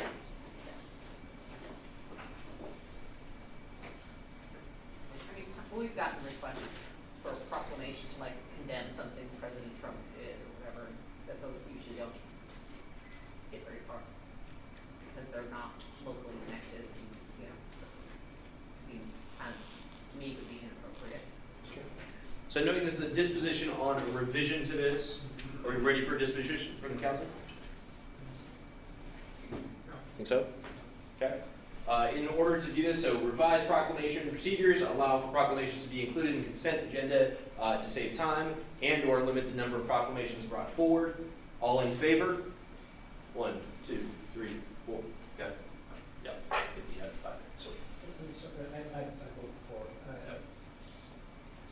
Does it make sense, or does the council want the opportunity to look at the proposed list of, do we have a list of proposed proclamations? It's on the planning The session. last page of your planning schedule. Which Oh, we can include in your packet. Okay. Why don't we, Find it well, online. we can commit to looking at that list and narrowing it a little bit more. I think there's a few on there that we haven't done. And then, you guys can let us know if there's others. okay. All right, thanks. All right, our next one. Consider adding a standing agenda item to allow reports / updates from regional boards and committees near the top of the meeting agenda. That's So I put this one on, I guess, because right now, these reports come at the end of the meeting by council members who are sitting on these regional boards. And sometimes they require at least some sort of response, not necessarily a vote, but at least some sort of indication that at the end of the meeting, nobody's paying attention, everybody wants to go home. And frankly, I would like to at least bring this up so it's earlier in the meeting time and have, you know, Salim's on the regional council, and Wendy is on, and I'm on, and it'd be just nice, I think, to at least bring these issues up early, see where the council is, if some sort of direction is needed, and then move on. But, you know, that's the reason why. That's right. All right, so Salim, I don't know if so I'd be supportive of putting them on consent as an item, and then if there's some discussion that needs to occur, having the person that's on the regional committee pull it. But I'd be afraid that it would turn into everybody feels like they have to say something, so then you get arts council chiming in with this pick at, you know, really substantive issue. And it might delay or kind of get it going. What Celine just said. Yeah, I think there's an opportunity, Benson, for, you know, I know there's been things that have come out of the Sound Cities pick group where, you know, you're representing Mercer and you would like to have the council's concurrence. And I think in those cases, putting together an agenda bill quickly to get it on is not a hard thing to do. I guess my question is, you're wanting to move it up earlier because it's an actual decision. So if it's something you need a decision on, let's get it on the agenda as an agenda item versus just being something you're asking under council member reports. And that's fine. I think that I don't have any issue with the suggestions. I think that actually is a good suggestion. If those who are on regional councils, you know, and actually it might be a good idea because sometimes people don't know. Maybe it's a good idea, those who are on regional councils, to actually do a quick and dirty summary of what happened at their last meeting, just to let everybody else know what's happening. And that might generate questions, and somebody might want to pull that item off the consent calendar. But that's fine. I mean, it's just a matter of informing the council about all these regional things that are going on that might require the city to sort of weigh in. Yeah, that's fine. additional discussion? You ready for disposition on this? Sounds like it's migrated down a little bit. A little bit. Sounds like actually add these Agenda. as agenda items. Agenda items instead of the top of the meeting. If it requires a decision. If it requires action as an agenda item. Yeah, I certainly would just encourage those who are serving on regional committees To be able to get this to maybe just do a summary of what happened at the meeting, so at least the rest of the council knows what's going on. Sounds like you. But I, like, speaking against that, we're trying one of the council people to speak, though. No, well, I'm walking back, because people Okay. were saying, people were saying, no, let's not do that, and so my comeback is simply, it'd be good maybe for those who are on regional councils to actually write down a report, submit it, so it's part of a consent calendar idea, just a report, so that the rest of the council knows what's going on those regional councils. How does that impact staff? These are something that the council members would. Wait, but the council has to submit it to staff so that it can be placed in an agenda item. It's a report that we don't have to edit. Great. Well, it's everything going in the packet though requires a cover agenda. So it is formatting, we just need to talk about. So instead of saying the agenda item, we're talking about a consent report, the inclusion item that would be the report itself from the regional committee member. My point is simply to get information about what's going Sure. on in these regional committees to the rest of the council. So if it's just a written report, it can go in the packet and doesn't have to be on consent. It doesn't have to be on the agenda. There's no action required. It can go in the packet. Okay, all right. So another best practice, instead of formalizing it through our agenda and official meetings, is when I went to ETP a couple times, when there was a specific slide deck or agenda item or speaker that was relevant for the council, I would send sort of a recap and attach the slide. Then you all know what's going on and won't get bogged down with overwhelming staff and adding to the agenda. So as you're going to ETP, PSR, whatever you're doing, if there's something that you think the rest of the council would be interested in, just send it to the council, right? A couple of notes that you already saw. So that's what I've done a couple of times. Sleep. So what I think we should have voted on right now is that if you're on a regional committee and you need something signed for, supported by the council, that it be added as an agenda bill to consent. And then it pulls, you would speak to it. I think that will be an improvement in and of itself, because we've typically done those at the end. And then the materials don't make it into any packet, helps us know what we've been talking about, even though the materials were created by the other organization. So I think that's an improvement. I think it is too, because even if council sometimes the council member sends something out ahead of time, it's like, you don't have it in front of you. And that's happened a couple times. I get the stuff from the dick, send it out, and it's timing is sometimes a problem, so. And then you talk to the full council about it and you get a bunch of Well, blank it's not in stares. your package. Right, well, Yes. yeah, so. Okay, so we vote on that? Do you want a disposition around, should action items from regional boards be added to the agenda packet? Yeah. Yeah. 1, 2, 3. Yeah. Yep. With the burden of preparing them on the council member. On the council who is member that represented. attended. Correct. Okay, great. Our next one, add the Pledge of Allegiance to the council meeting agenda. I like it. 1, 2, 3. Are we voting? Well, I don't know. I'm seeing ups. Craig, you have a position, I have a position. commentary. No, I'm opposed to this. Fair enough. I think it's a distraction, it's extra time that we don't need, and it becomes a litmus test, an artificial test of armchair patriotism that I'm uncomfortable with. This is Jake. It makes me uncomfortable when anyone says they're not inclined to do that. We've all indicated that we took an oath to support Constitution and laws, and I think this is another way of doing that. So I'm all in favor of doing it. Additional discussion, commentary? Benson, please. I'm going to speak against it. I mean, and part of it is, obviously, those who, I'm a member of the Rotary. We say the Pledge of Allegiance. I don't have a problem with that. I guess here, number one, this is not a great argument, but people have been talking about condensing the meeting, making it run faster. I say that's not a great argument. I think it is kind of can be a divisive item. It is, again, some people may object to the under God part of the Pledge of Allegiance. So to me, I don't see it as something that really helps move the operation of the government along. It does become a little bit of a distraction, and it can be divisive, so that's why I don't want to basically make it a part of our agenda. Lisa? Well, I think it takes like 17 seconds to say, so. And I get the politics on both sides of it. I think it should be a unifying pledge. I'm sad that it's not.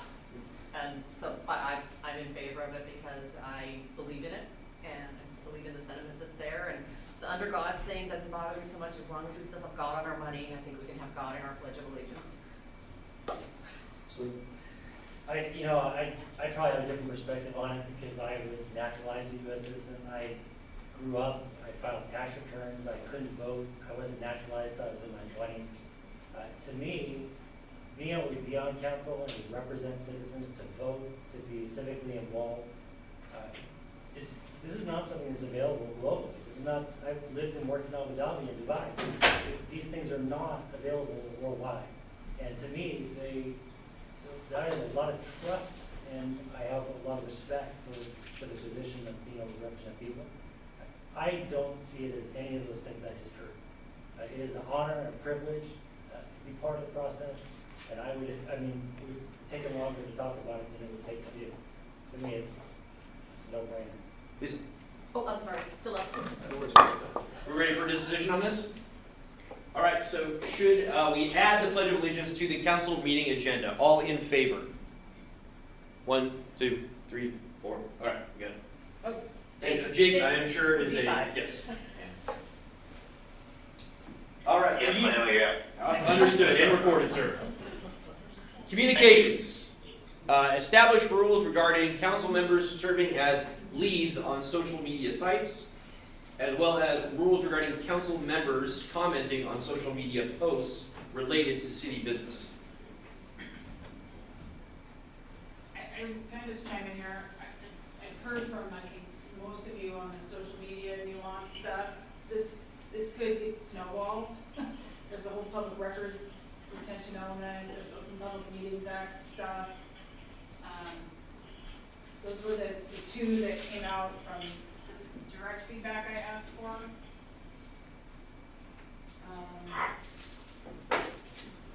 So Dave and something.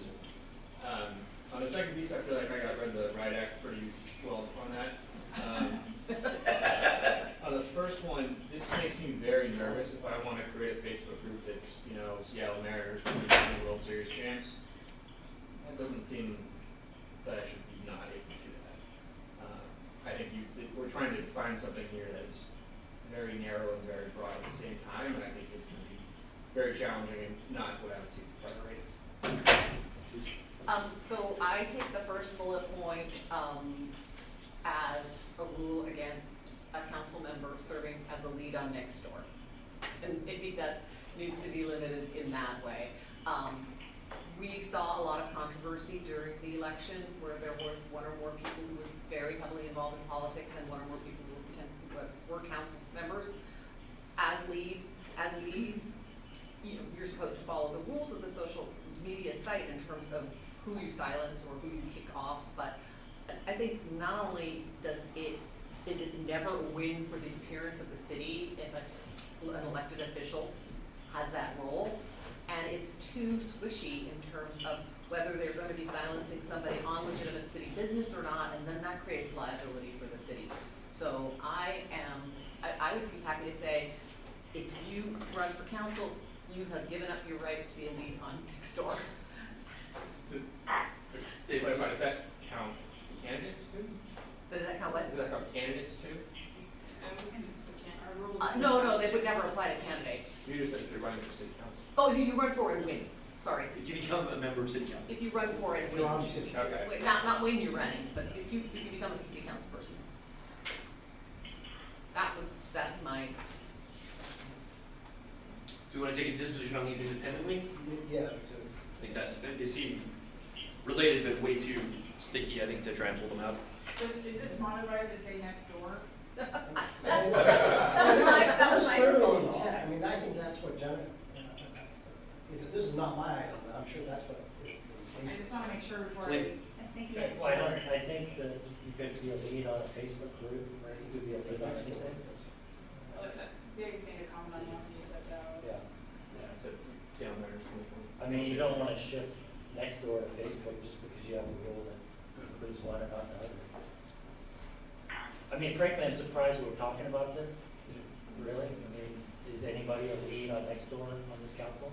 Not currently, but Bruce was. Well, I probably saw. Well said. So are you asking you, I mean, Is I this just would a take a norm pass, I would take a pass on this. you know, I a just norm you hope that agree the to? votes can be no. Oh, Bad on idea. what basis would you hope that? Adults I can have be trust in adults, my yeah. colleagues. No, I know. Wait, So technology, social media, all this stuff is moving way too fast. Are we gonna name Instagram, Twitter, like all the platforms, all the media, and are you a lead if you have your own following? Like, what is that? It's gonna How do be. you clarify that? Do we look to our lawyer here and our best practices and to Lean's point, common sense? Yeah, like I said, for me, I live it next door, and that the word lead has a very specific meaning on next door. And that's the hot thing for now, what's it gonna be next year? So, You're right. And Ally having to update these and us looking at this 4 years from now, like, I just assume leave this in our city manager and city attorney's hands and, you know, our public and our voters holding us each accountable. I agree. That's fine. do we have anyone in favor of establishing rules for the city council serving as leads on social media sites? No? Any agreeing for what about rules regarding council members commenting on social media posts related to city business? Anyone in favor of restrictions such as that? Well, I mean, I would look on this to DO to see. This is Jake. I'm not in favor of any restrictions. Yep. That's odd coming from somebody who doesn't do any social media at all. I love that. Yeah. Well, and I have a no comment policy on myself. I just think it in my head and then it goes away. Don't comment on it. But, you know, what are the implications if one of us comments on a social media site? I mean, are we, that's controlled by somebody else where the post can be taken down, are we really at risk of liability for the city for not having retained that as a public record? Well, there's, what the city is required to keep its records, right? And when you go on a social media site and comment on city business as a council member, that's city record. And if there is a retention value to that record, we need to capture it and keep it. And if a public records request is made, then that record needs to be provided as responsible. Well, I thought so two And then- things on that, like how do you know whether you're commenting as a council person or an individual citizen? And I did think that I heard that Redmond or Kirkland or some neighboring large cities were not interpreting the requirement in that way. I don't know if you know anything I about don't that. know about the other jurisdictions, but it's, you know, it's on a reasonable person standard. You know, everything that's undefined is on a reasonable person standard. It's, you know, I think it's clear if you, it's not absolute, but if you go on a site and say, okay, I'm commenting this as we saying we're all citizen and not as a council member, that could add a little bit of value. But if you say that disclaimer and go on and your content is strictly, you know, it's apparent to anybody that you are commenting as a council member, then the disclaimer has no value. Yeah. So if you say, it's not a foolproof. if you say, I disagree with you, you've got your facts wrong, and when this issue comes before us, I'm darn well voting against it. Exactly. Right? It doesn't matter what disclaimer you put on. Well, I don't know, that's tough. I mean, I guess the recommendation in the past has been if a council member does that they take a copy of it, or a copy of their own message, or a screenshot of it, and send it to their city email so that it's preserved in that way. Is that what you've asked? Basically correct.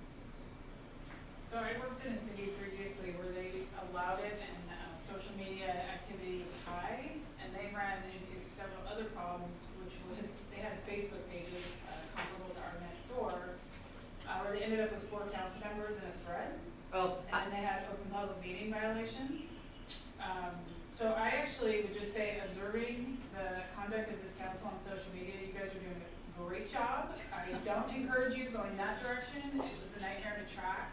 And even though you're screenshotting, those records are not easily searchable because, you know, unless you type the text out, when we're doing a records request, they often get missed even if you screenshot them and email them in. So we've actually started, I mean, you probably saw during the summer months, I actually went into Nextdoor using my account and posted under some emergency situations. The way we captured that record is copying the text, so we had a searchable record, not just the screenshot.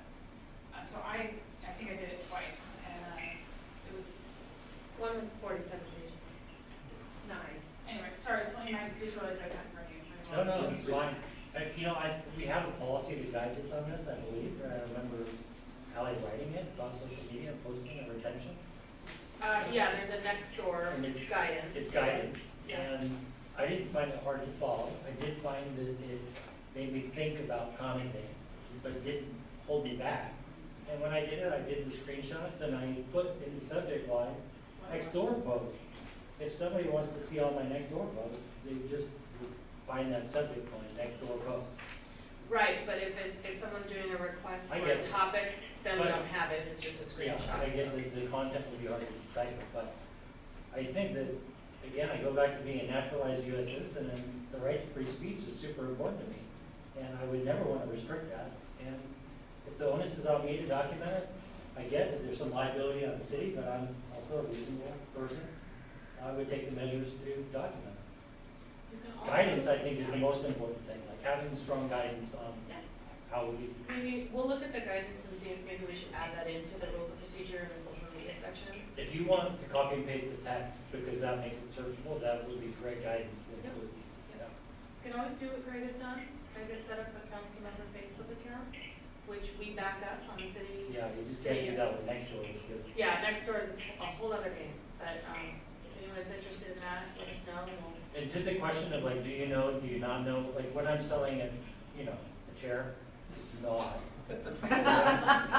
Unless it's your Are you- office chair. But are you selling your chair in the council chamber? No, I actually, That's a oh, business. city That's city property. business. We haven't gotten to that yet. The All right, tip- I don't see that's prohibited anywhere.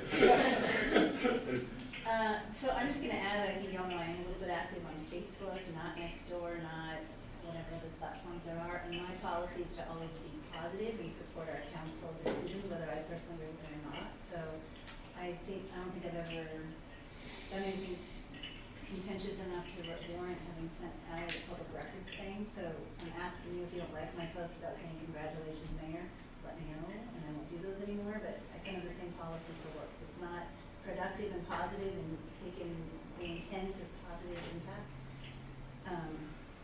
That's what I do. So if that's not working for you or the city or legal compliance, you know. I feel like the subject just changed. Like, is that what we're talking about? We're talking about is I that don't city care what business? anybody posts, it's about liability and whether we can or can't do it. And whether that is or isn't compliant. Okay. So the question about that record is, does it kind of, it is Impact. potentially a public record, and does it have a retention value? We can talk. Lisa, So please. I feel like I'm ready to vote. I mean, I feel like it's pretty, my view is that this is a solution in search of a problem. Celine, any additional comment? No? Oh, sorry. All right. If it makes you guys feel any better, we've been talking about this topic in many different forms for at least 15 years. So, yay, it's still no more clear than it was back then. So I will ask for all in favor of rules regarding council members commenting on social media posts related to city business. Above and beyond what we already have. Correct, above and beyond what already exists. Any in favor? I figured as much. All right. So, but I did hear update the guidelines, the Guidance on Nextdoor, not social media, Correct. just Nextdoor. Pretty specific. And you might want to publish it on Nextdoor, because I think the public doesn't understand what we can do or not. Yeah, we did, can I take this one? Sure, please. We have a little bit of a conundrum right now. When a public records request comes in and it asks for specifically text messages related to a subject, we have a city policy that applies to staff only that says we don't text message for work, so there are no records or may not entirely be true, and this doesn't apply to this rule doesn't apply to the city council. So if you're sending or receiving text messages on your city phone related to city business, those are public records. And we either have to have a rule that applies to you, or we're probably gonna have to implement something that's called the Nissan affidavit, which means every time a record comes in asking for a specific subject, you're going to have to tell us whether you have it on your phone or not. This is gonna be too much for us to flush out today, but we have a text messaging issue right now. Many of our city staff are migrating to city cell phones so that they can be backed up 100%. We don't have to deal with this anymore. I think 2 council members are getting city cell phones at this point. And 5 council members are getting city iPhones? No, two of the 7 have asked for phones, and they're available to all of you. We're just. Can you tell me how is the city capturing on the city equipment, the text Smart. messages? It's a system called Smart. So it's backing up, like my work phone, if you send me a text, it's in a searchable record. So what about those who don't have a city phone? Well, we either need to adopt I'm not quite sure. The easiest thing would be for all of you to carry city cell phones so that you have a number that you're using for business. Even if your mom text messages you about the new sidewalk policy, it goes to your city phone, so that's a public record. Or we have to agree to a no text messaging policy so that when we're responding to public records requests, we're being honest, or we're gonna have to go to something else where you're gonna have to.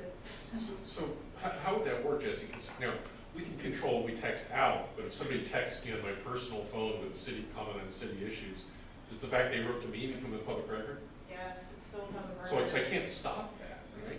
Unless I disable text. That's part of the problem, Craig. That's what I want to make sure I'm highlighting this for all of you, because I have concerns that, your neighbor sends you definitely a city-related text message. It's a public record. It's just like if you receive an email on your city email from somebody and you don't respond, that's still a record. It's the exact same record, it's just in the phone. So what I'm struggling with is, no matter what our policy is, we still have a problem, right? So Jesse mentioned the Nissan affidavit. This is a case a few years ago. And basically, we have an affidavit that we would say, Craig, please send us any text messages or emails in your personal email or your personal phone regarding X topic. You would then look, if you had any, you'd get them to us. If you didn't have any, you'd sign this affidavit saying, I don't have any. But you're signing an affidavit, and that, then goes to the requester. So right now what's happening, we have a city policy that applies to employees only that says we don't text message on city business. So if a record request comes in, we just don't search text messages. That's probably not entirely accurate. There are instances, I had several last summer where I had a text message during emergencies.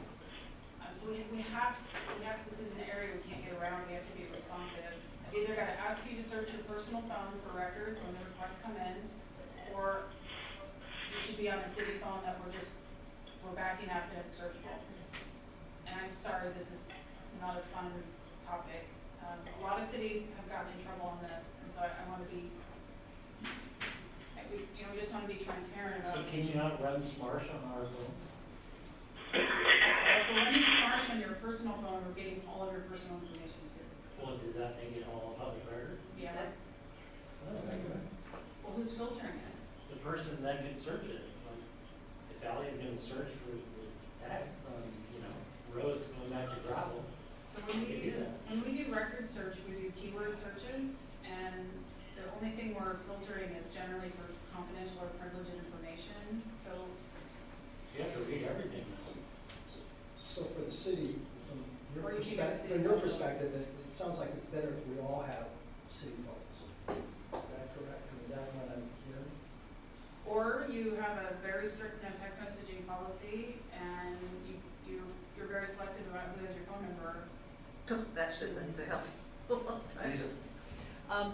So is it a public record if a constituent texts me and says, can you please give me a call? that doesn't have a retention value, but if you have the text message on your phone, well, no, I mean, It's transitory. it's transitory. I'm sorry, what does that Well, mean? it could, transitory means it's not a city, it's not for city business. Right, they didn't tell me what the subject was, or, you know. You know, and the key here is whether there's any retention value, right? So say, you know, you received a text message, if there's no retention value, and you delete it, right? You are complying with the law, and, you know, if somebody asks for, hey, you received a text message on, you know, January 20th at 5 o'clock, I want that text message, if you have deleted that and the text message no longer exists, you don't have it to provide, and that's completely okay. So, you know, If one it tip didn't here. have a retention value. Right. But who makes that determination? There's a very complicated state law that we follow. Well, then, It determines retention values on all the records, I'm assuming. And once it's been deleted, there's no way to know what it said except for if you talk to the sender. right. I think we should probably, my thought is, I think we're just gonna go round and round here, because there's no good answer for this. But it really, I think we're highlighting it for you because it's a big issue. We've struggled with it, and we don't want any of you to be in a place where it becomes an issue. So making life easier, it sounds like it would be easier if they had a city phone. And the expense of the city phone is outweighed by the efficiency of not running afoul of the public records laws. Phones are free, no liability. What? It's the plan again. Phones are free, you pay for the Oh, plan. pay for the plan, And we yeah. actually have gotten a great deal on plans right now. Okay. It's a Maybe it's a government. 20-year-old phone. It's an iPhone 3GS, that's the new one. What? I'm just kidding. Benson, are you entertaining the idea of, is this the vote on whether or not city council members are required to Let me carry just it? mention something else we just did internally. Staff get either a phone stipend to use their personal phone, or they get a city cell phone. The cost is almost the same. We just forced a whole slug of staff to go to city phones so that we could back them up, because we knew text messaging was happening. Most of it was harmless, like running late, hey, going to get the shovels, you know, many of it was our maintenance crews. But for our own protection and their individual protection, we said, no, you've gotta have a city phone so we can capture your records. We'll let you think about it. Yeah, I had said no phone, but I'm starting to reevaluate that position. Well, good, then we scared you. You did a little bit. Okay. We can bring this one back. It's a, you don't have a policy on this. Yeah. On this and many other things. Yeah, bring that one back. But go to barrels, relax, talk about this at another time. Okay, sounds good. But don't talk about this at barrels. Don't text about it. Do not text about it. All right, our last one here. Evaluate whether or not to continue sustainability committee. Suggestions in the sustainability work should go to the full council.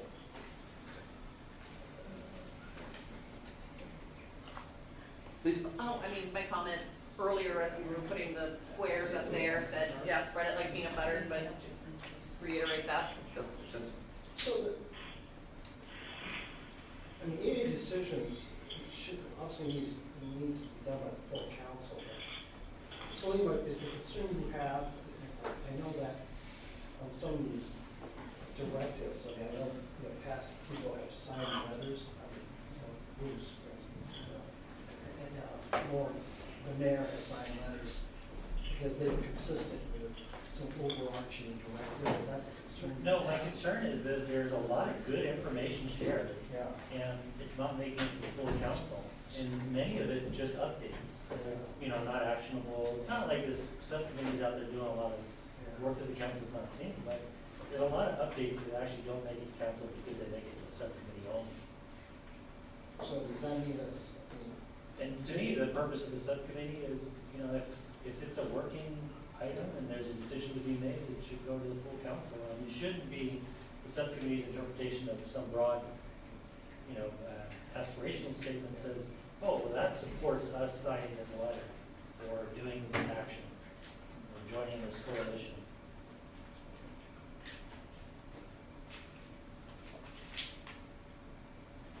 Yeah, I got mixed feelings, I guess, because I know the sustainability committee can sometimes sort through some things initially.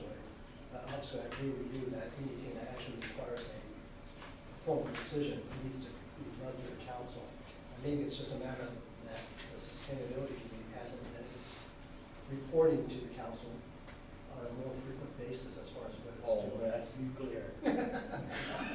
You're on it too. Well, no, I am on it. I am on it. So I'm saying that, you know, this is something that in the past that maybe we haven't done, that we should have been doing as far as reporting to the full council as far as activities of the sustainability committee. I agree that the formal decision has to be done. Well, I mean, we could go back and figure out what did we do, and whether it rises to the. You know, the only thing I can sort of recall is. I think if the council saw what the subcommittee did over the last 2 years, that they would say, no, that rises to the level of, many of those things rise to the level that they would like to put on the council.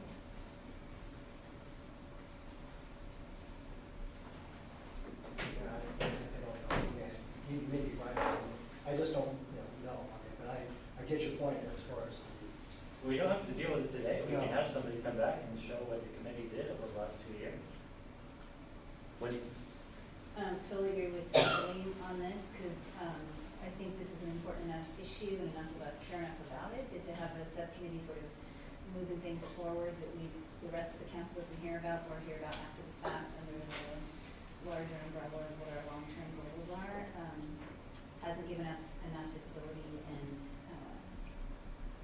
accountability for what we all care about. So, I'm in favor of disbanding and putting somebody on lead. I don't know where in the staff world that lands, but I think it would benefit a lot of us to hear more of that, especially when it leads to some actions and impacts or decisions that are better served for everybody.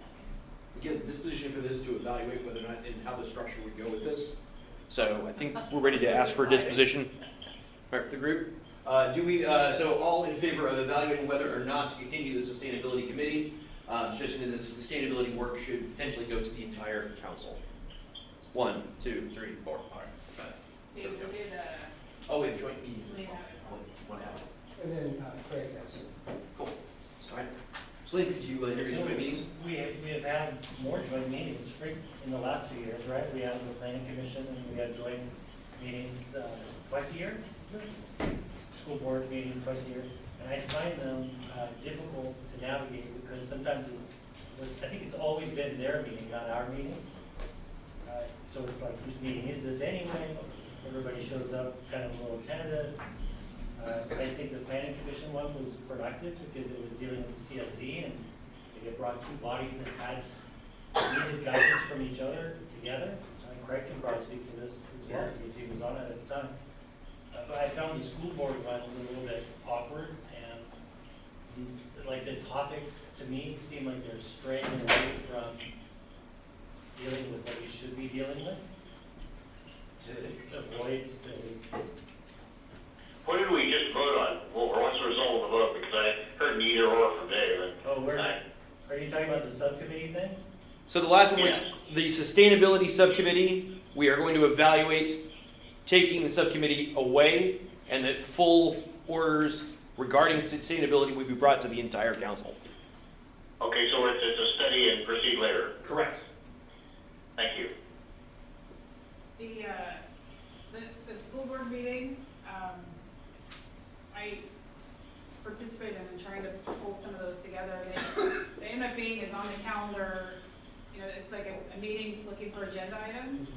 Yeah. Rather than convening a joint meeting of the school board when we have items of mutual interest, which this year we've got 2 items on the work plan. It's revisiting the interlocal agreements and the school resource officer. So it might be a better use of our time to identify when we've got agenda items and call the joint meeting at that point.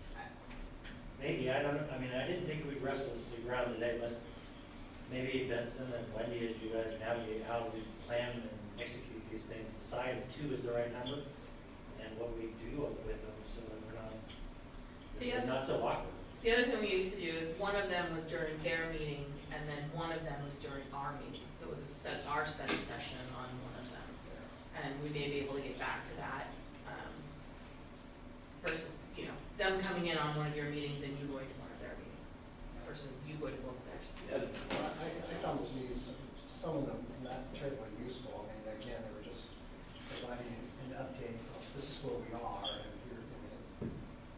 But, you know, certainly, the idea of having a meeting with no specific agenda item is kind of a waste of everybody's time. So I definitely agree that, you know, if there are specific items that we have a shared interest in, we can have a meeting on those. But frankly, I don't really care to have a meeting on, here's a status report on, whatever. So, Vincent, you and I will have a meeting with superintendent and school board president sometime in the next 2 weeks. Maybe we can. Evan, please. So for the planning commission meetings, which is maybe distinct from the school board discussion, I think it's actually very valuable on both ends to continue to have those meetings. We've had 3 that I can recall off the top of my head, to remind the council and everyone else. We had one around community facilities, we've had 1 or 2 around regional growth and critical areas and shoreline master program, which all represent kind of big work plan items for the planning commission and staff. And I think having alignment around the policy question between the council and planning commission is valuable. So I personally would advocate that we continue doing these as appropriate for the internal boards and commissions. We have a few more that would potentially be on the calendar. I'd like to get your feedback, just by way of the discussion. It would be a joint meeting with, particularly the Parks and Recreation Commission on the PROS plan, as sort of key development steps. I don't know, what are your thoughts on those? Those are kind of big plans where it's important for the 2 groups to engage. Yeah. Yeah. I agree. yeah, and you don't want to be at a point where they're going in one direction, and the council Yeah. thinks that we should be going another. We've had that before. When, So, yeah, I think one meeting with the school board and one with the planning commission, one with utility, one with Parks and Recs, like sort of having that touch base, and the arts commission maybe, like, just to check in and compare work plans and if there's any big action item coming and issues of concern, we have those meetings. I mean, I agree with that. I think like when there's been a particular, especially consultants, like if you remember the critical areas, they came in and gave us the first briefing of like, what's the scope, what are we doing, how's this gonna roll out? That was effective, use of resources as well as good groundwork for both bodies. But just to get the bodies together to talk, I'm not interested in that. I don't want to talk to the utility commission unless there's something like big and important in front of them that's gonna come to us. Yes. We already talked about meters. The big expense items and the big long-term planning, the stuff that we can't get to. I mean, if you want to have like a meeting with the commissions, you could replace one of the town halls with all of your commissions. And you could have a 2-way dialogue with your commissions. If you just want to touch base with the commissions all at once and as a council. But I don't want to meet with every commission just for the sake of meeting with every Right, so I'll leave that to Jesse to figure out, but where there are action items with key advisory committees and key staff with big budget items and planning documents, that's where I'd like to have that joint meeting. I think the point is, I mean, if we, everybody's time is precious. The point is, if we have a meeting, let's make it so it's useful, that there are action items as opposed to just reading, yeah, I suppose it's just that regular check-in. Yeah, that's a good litmus. Like a vote or an action has to come out of it or something. If it's just a listening tour, no, not interested. Okay, so what I've got is, we'll revisit the school board meeting purpose and frequency. I think Benson and I can take that one. And then, sounds like we want to continue our joint meetings with board and commissions, you know, for major work items, probably key milestones or something. Okay.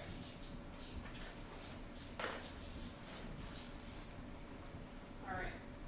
and Craig, you had mentioned some revisions, pieces of, in addition for that? Yeah, quick questions and comments. I can go through most of these pretty quickly, if I may. Please.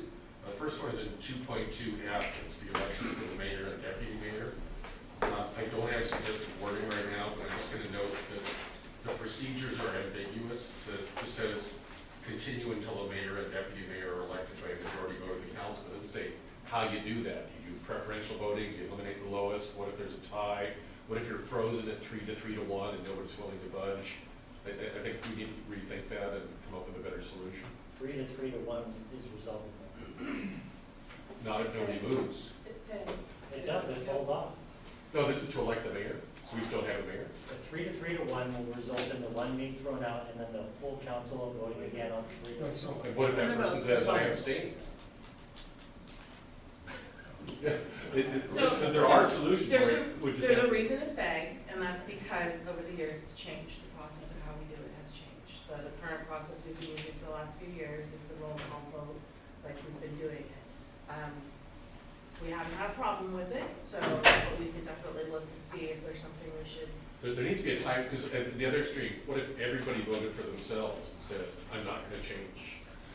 You know, see, that, and this is, you know, maybe that's extreme, but it's better to write the rules first before it becomes a problem. So I think there's, agree that there's a coin flip or something to break ties and just be more carefully finish it out. Everybody votes for themselves, we just see a whole new council. Well, that might be the right answer, but, okay. So I guess before we move on, though, we should ask the group if they support.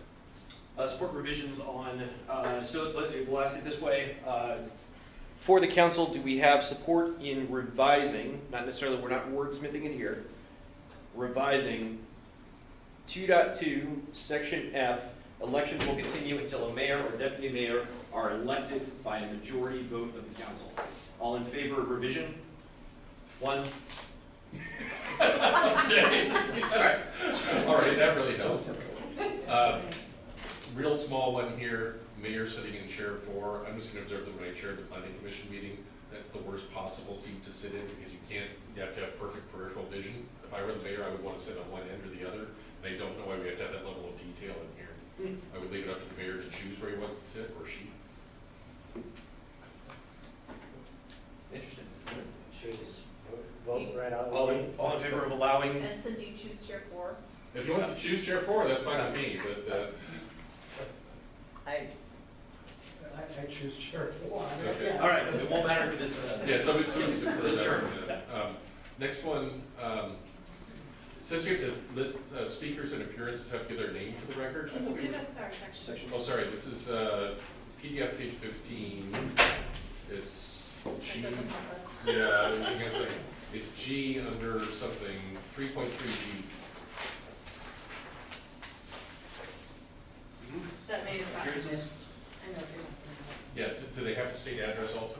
no, we just changed that. I think we missed that section. Oh, no, it does say name, but you're saying that's all? Yeah, we changed it so you don't have to say your address. Okay, they did used to.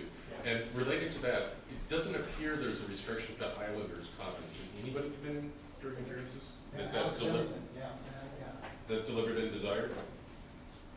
Yeah, we get it. Non-residents. We can't restrict public comment. Even if they're non-residents? Okay. Well, and sometimes, like when we were doing that doc revision, the attorney for the group of Okay, citizens that makes sense. came in and he's not from Mercer Island. Okay. Next one is more of a question. This is this is K somewhere, probably still in that same 3.3. Is this other business on page 11? Yeah, that's correct. It says that, it talks about excusing a council member's absence. Can someone just clarify for me what the significance is between excused and unexcused? Is there Yes. any indication? Yes. You want to do it? There's a several number of unexcused absences. If you do have them in a row, then you are automatically no longer a council member. Okay. You lose your council member. So we have to determine if you're absent, whether it's excused or unexcused. How many? 3 in a row. Because that's not in the procedures, is it? No, it's state law. State law, okay.